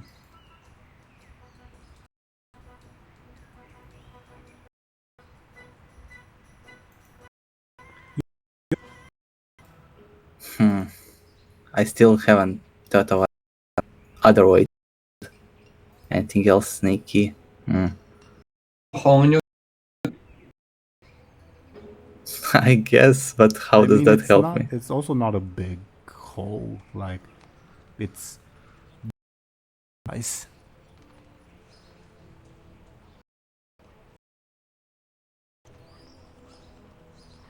How many stresses? Oh, How many hits does she have left? She only has a level 2 consequence left. It will take. so even if I don't cheat, I have a chance. But she's also not to quit, so yeah. It's like consequence to like. Yeah, I know. what do I do? I can do forceful, but it's only +4. Yeah. Yeah, but you could. But surely the amount of stuff you could activate would mean that she'd be outmatched.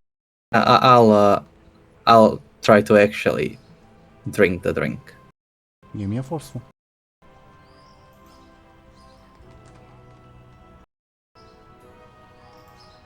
And Easy. I'll use her level 4. In case I'll use Still a Wee Baby. And I'll outdrunk. In which case I'll use. Well, Didn't my you have? only fate Didn't point. you? Oh, didn't you not have any left after that? Because you used one earlier, right? Killed him. He compelled me. Oh, okay. And then I'll my last on Spirit Cap. Sure. Like to drink. It's like to Sure. What's your mom's level 2 con?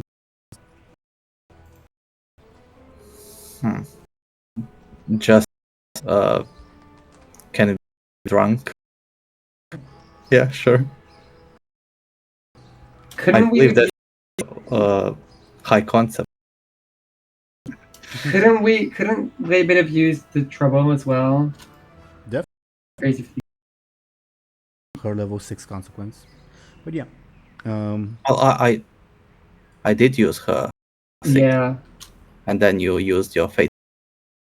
I thought you used her level 4. Yeah. You used my level 4, and then I used her level 6, and you spent fate point. And I Yeah. forgot to mark it, my bad. But yeah.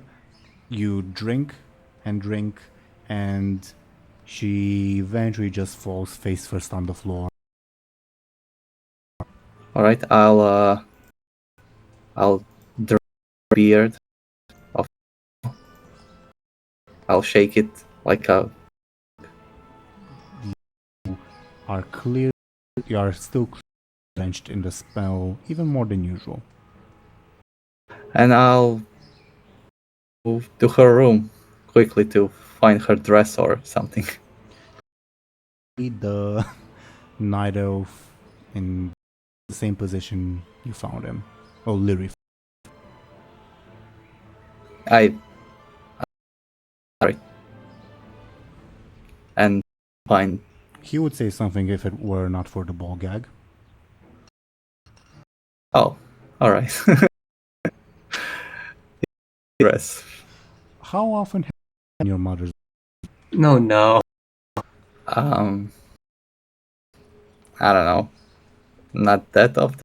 Then give me a careful. Oh, I know what you're gonna find. This is horrible.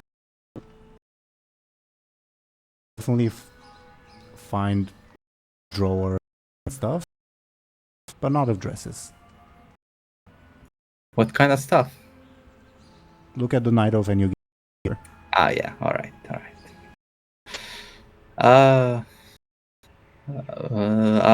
I'll go to my room. I probably have a spare clothes. Says the Night Elf. See ya. Oh boy. I'll send someone to free you. I can't deal with this. No, I don't care. Sorry. Bye. I presume you slammed the door in his. Yeah, his face. To your like? What are Yeah. you expecting to find? Some of my clothing. Sure. Dwarf Mm-hmm. stuff. Yeah, I'll take that. Like pen. Yeah. You find said stuff. It's your room, like you dictate its contents. Yeah. All right. That's all I take. Leave. And I'll All the while you're putting it on her. The of your is the dangerous lady gone? Master, feed me. Feed me. Floor. Shut up, please. Feed me. Why don't people just shut up? We'll Feed later. me. Go clean my litter box. Can you talk? Me. Feed me. Feed me. Try to ignore it. Fuck. And it goes to wander.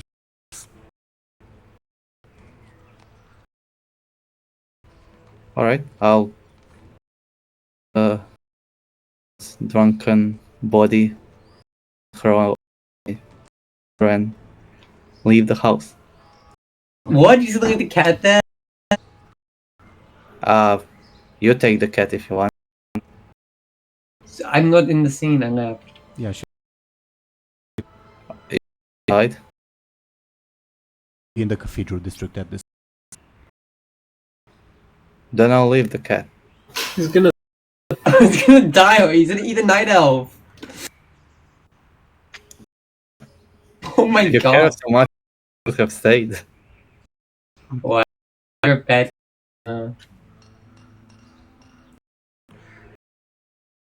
Compel me to go back for the You cat. know what? You know what? I'll compel you to go back to the Which aspect? You're a pirate captain. You want your whole crew, including a talking, just as talking pirate, the talking to be on your.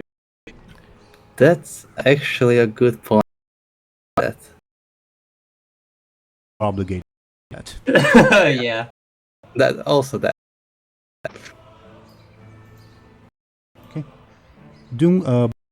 Blade, as he begins wandering outside, having not closed the door yet, realizes that a pirate's life is not complete.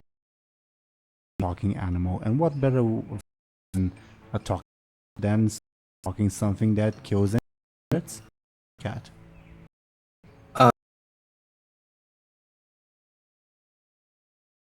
Have a store somewhere near with meat. Owner of the store Was is it my one of your friend. friends? Talking about? Let's. Oh, do we have who's a butcher? Let's call her a dwarven woman, and her name is Aaran.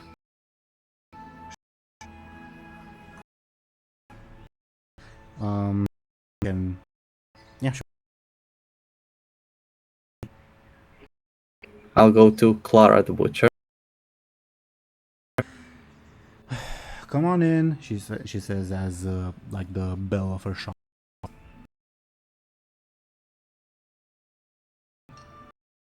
Is that your Moby?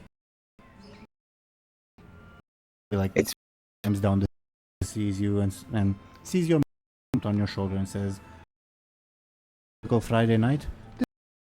Moment, don't lad. Pretty. Yeah. I need to feed the cat. Oh, right.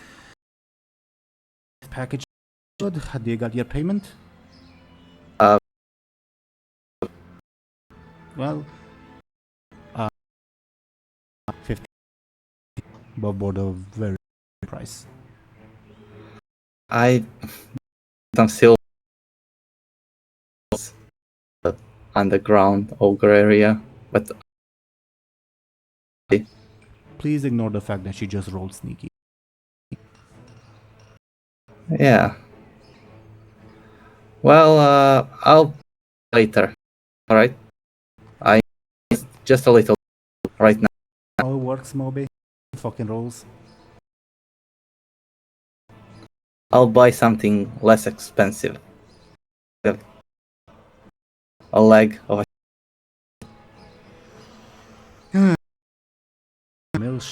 and they'll get sick of these, right? Of course. 2 silver, above board still on. Here. You almost look surprised.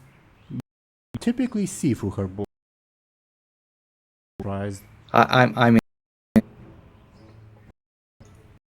Still looks stunned, and then self. Oh, valued customer. Pull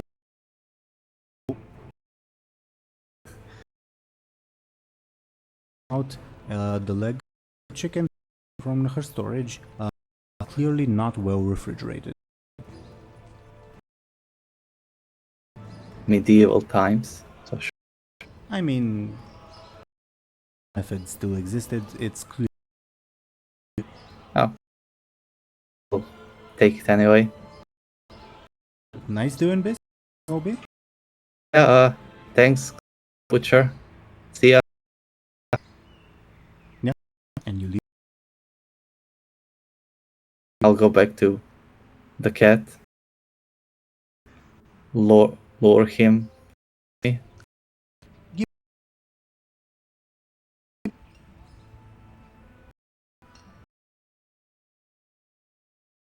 Nope. Ah. Can't set the leg down. Yeah, this will definitely look at immediately. That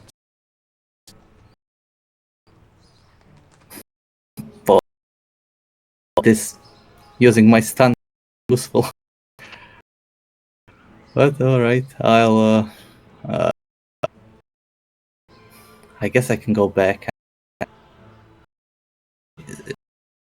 She wasn't at the count when I right? correct. This dictates the limit of spell.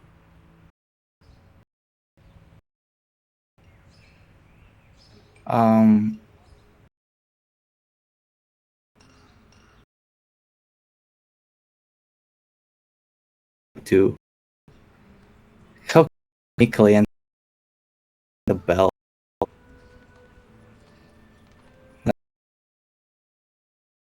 Another would be because to go. Bladebeard cat stuff. I'm fine with Okay.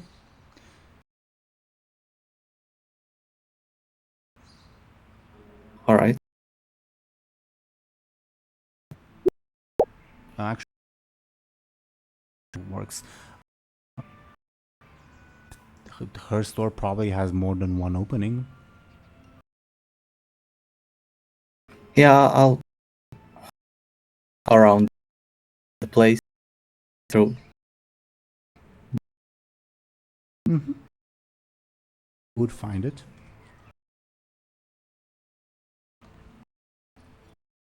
Yeah, you would find a back door, but if you were I try to unlock it.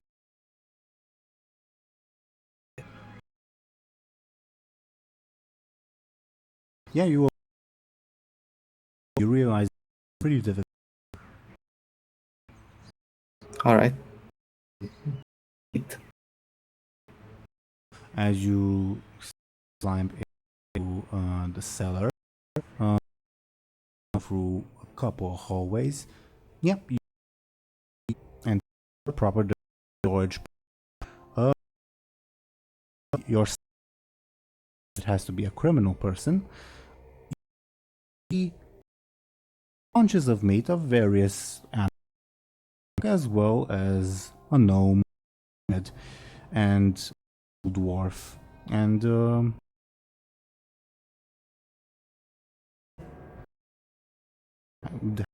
with I suppose.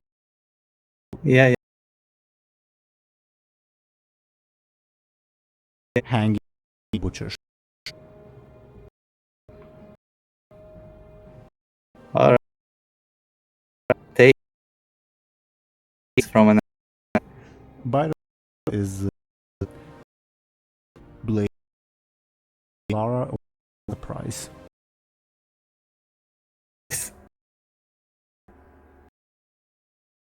From an animation? Sure.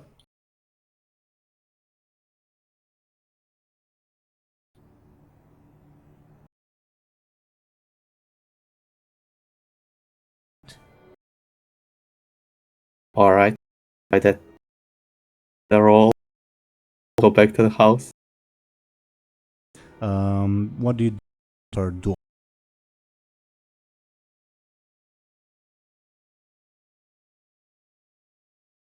No. Actually, yeah, I'll gnome. Probably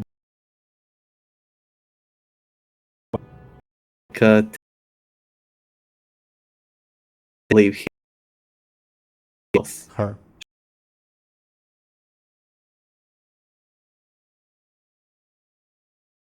No, it's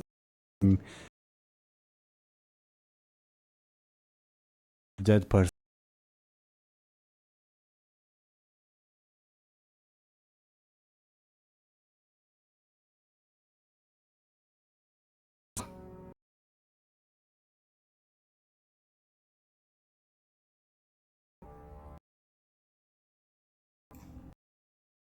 Okay. Of course. Like spend my in professional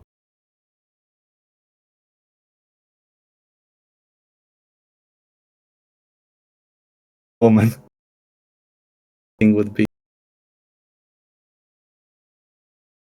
You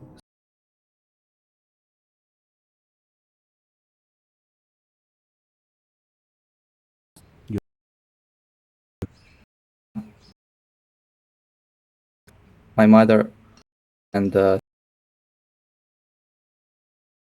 because I'm of me.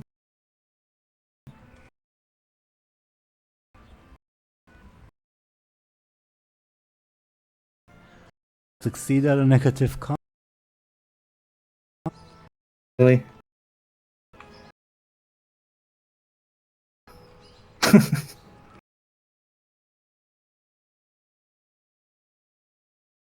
Succeed at a negative cost.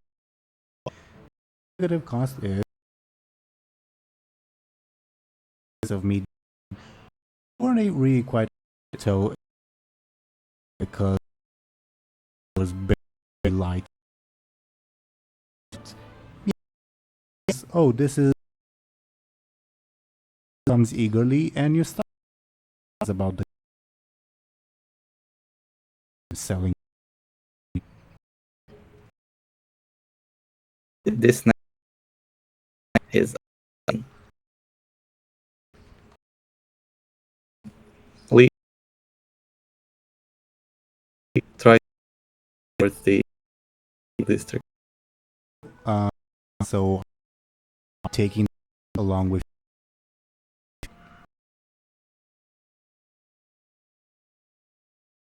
Oh boy. It's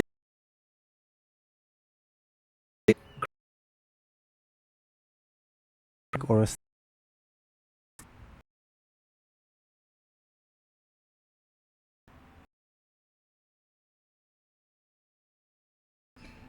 I'll say that so sad. Not only does it pick it up work.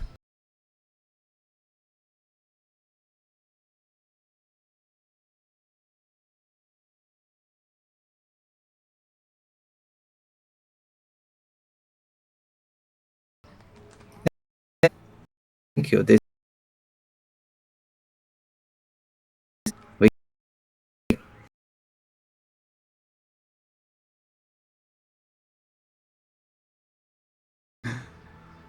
Good spot. Mhm. Yeah,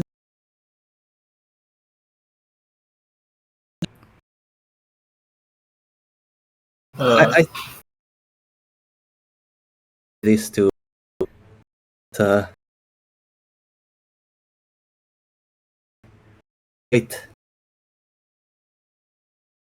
dragons. This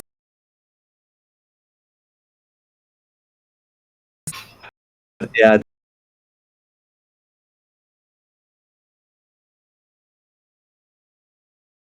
Curve.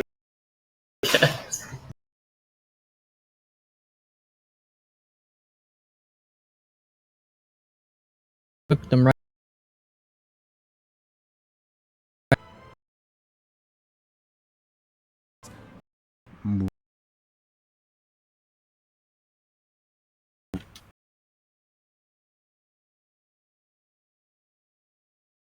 Spot this way.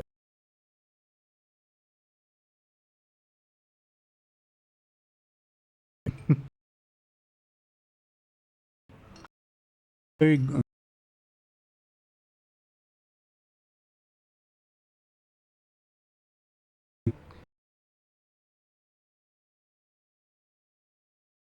In Hitting the much easier.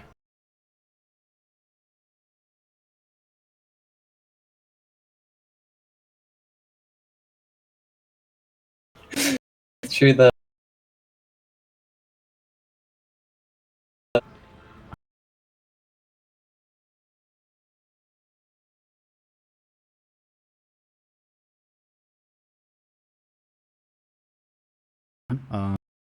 and upon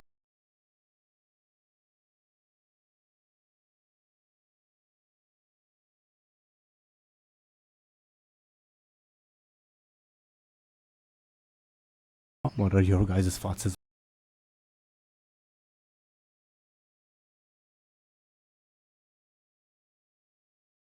Up here.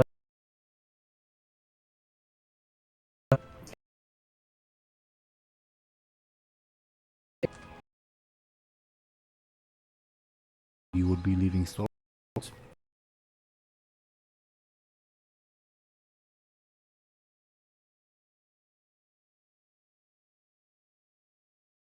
Finish everything.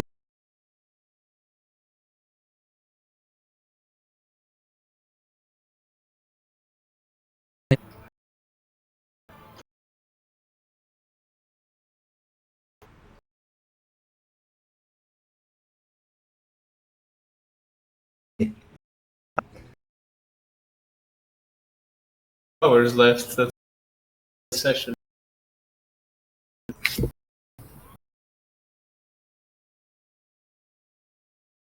And a half, I think.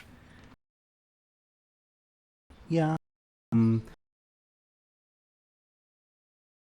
Go forward.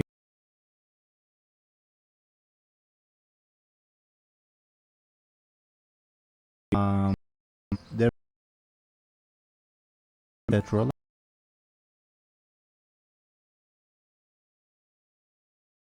you gave.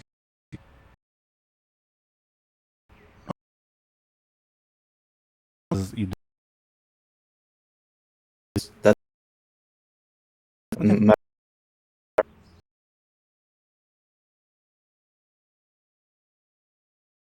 Was that still It's not like I think.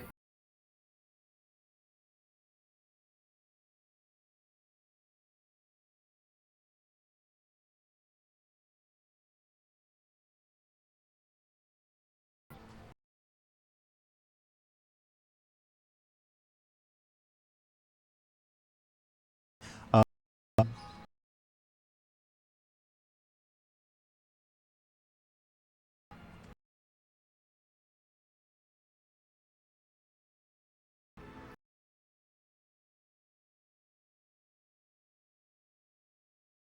Everyone apart.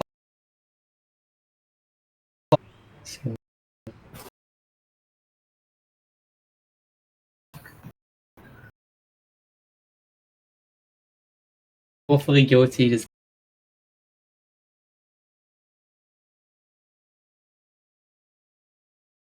little sense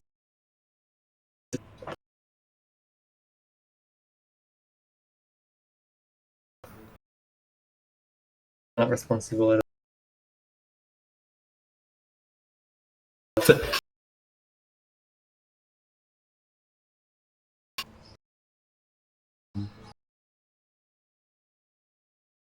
Your wife.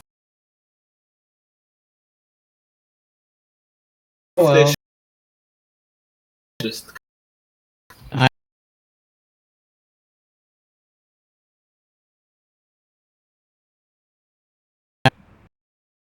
sessions after you just sit.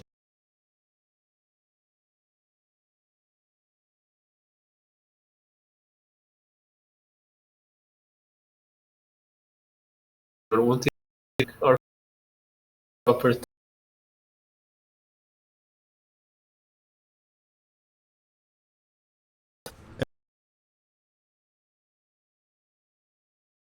Will be system. I assume it 30. So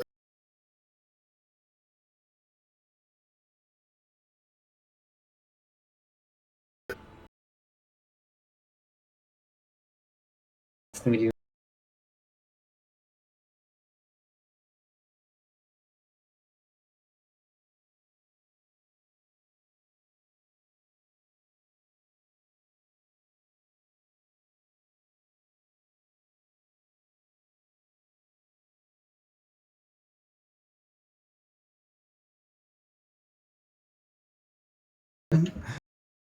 Um.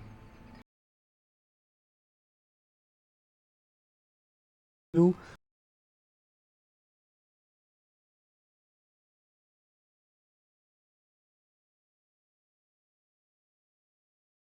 It'll be.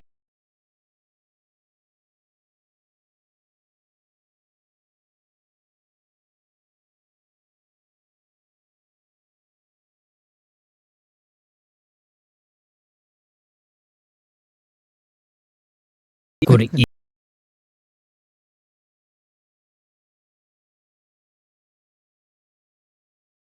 It says a 4.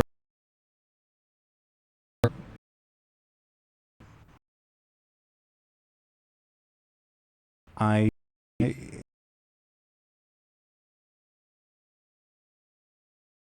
You.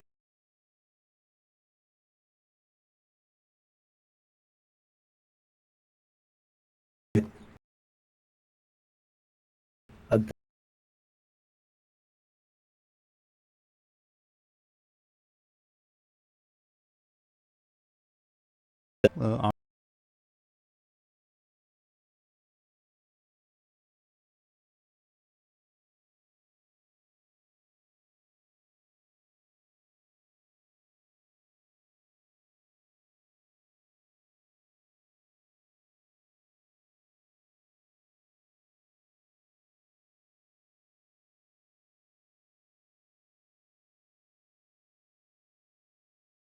Rather than decision. Drugs, not just like drugs. it's his. He wasn't.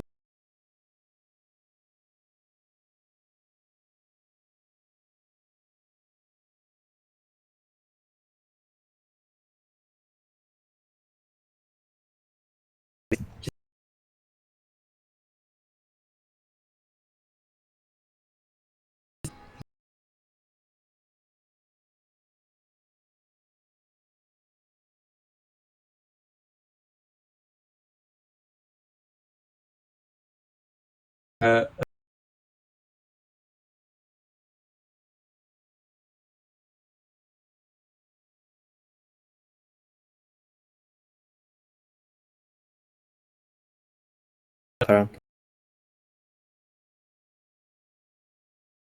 Moment on that.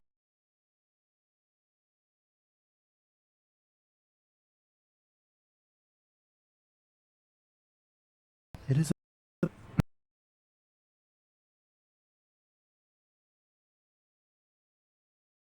Isn't it have two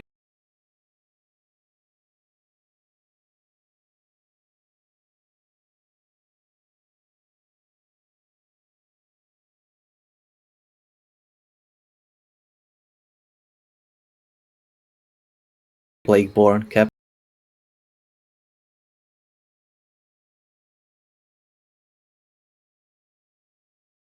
Aaran.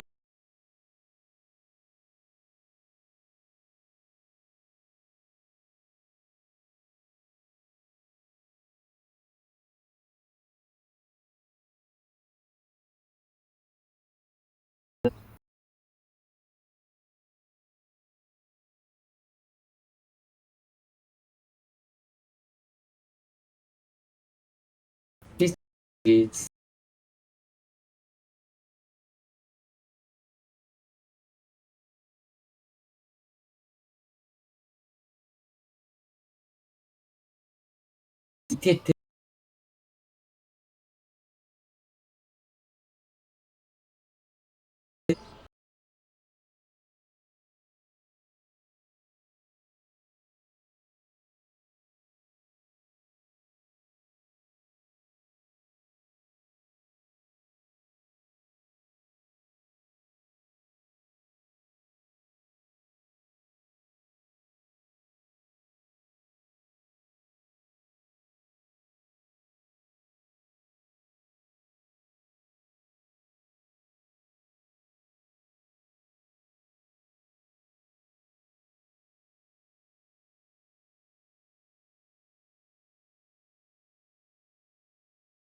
For yeah.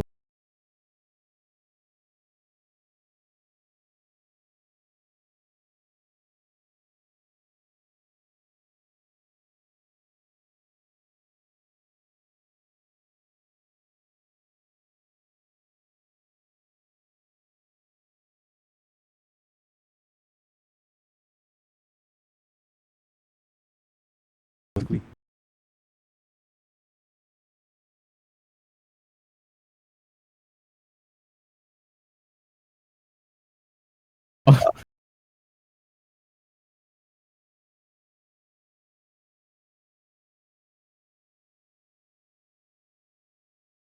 cheap.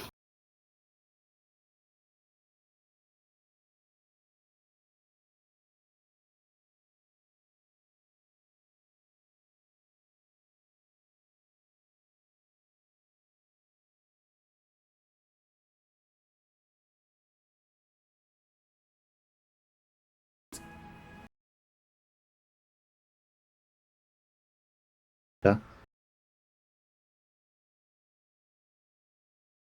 That yeah.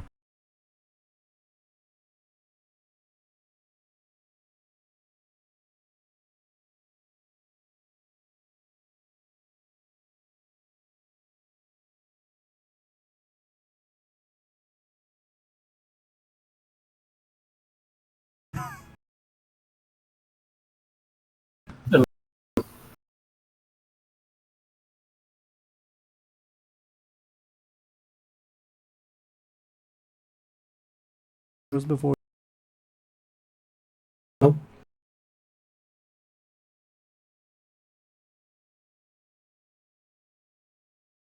watching.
some of the first one.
Thank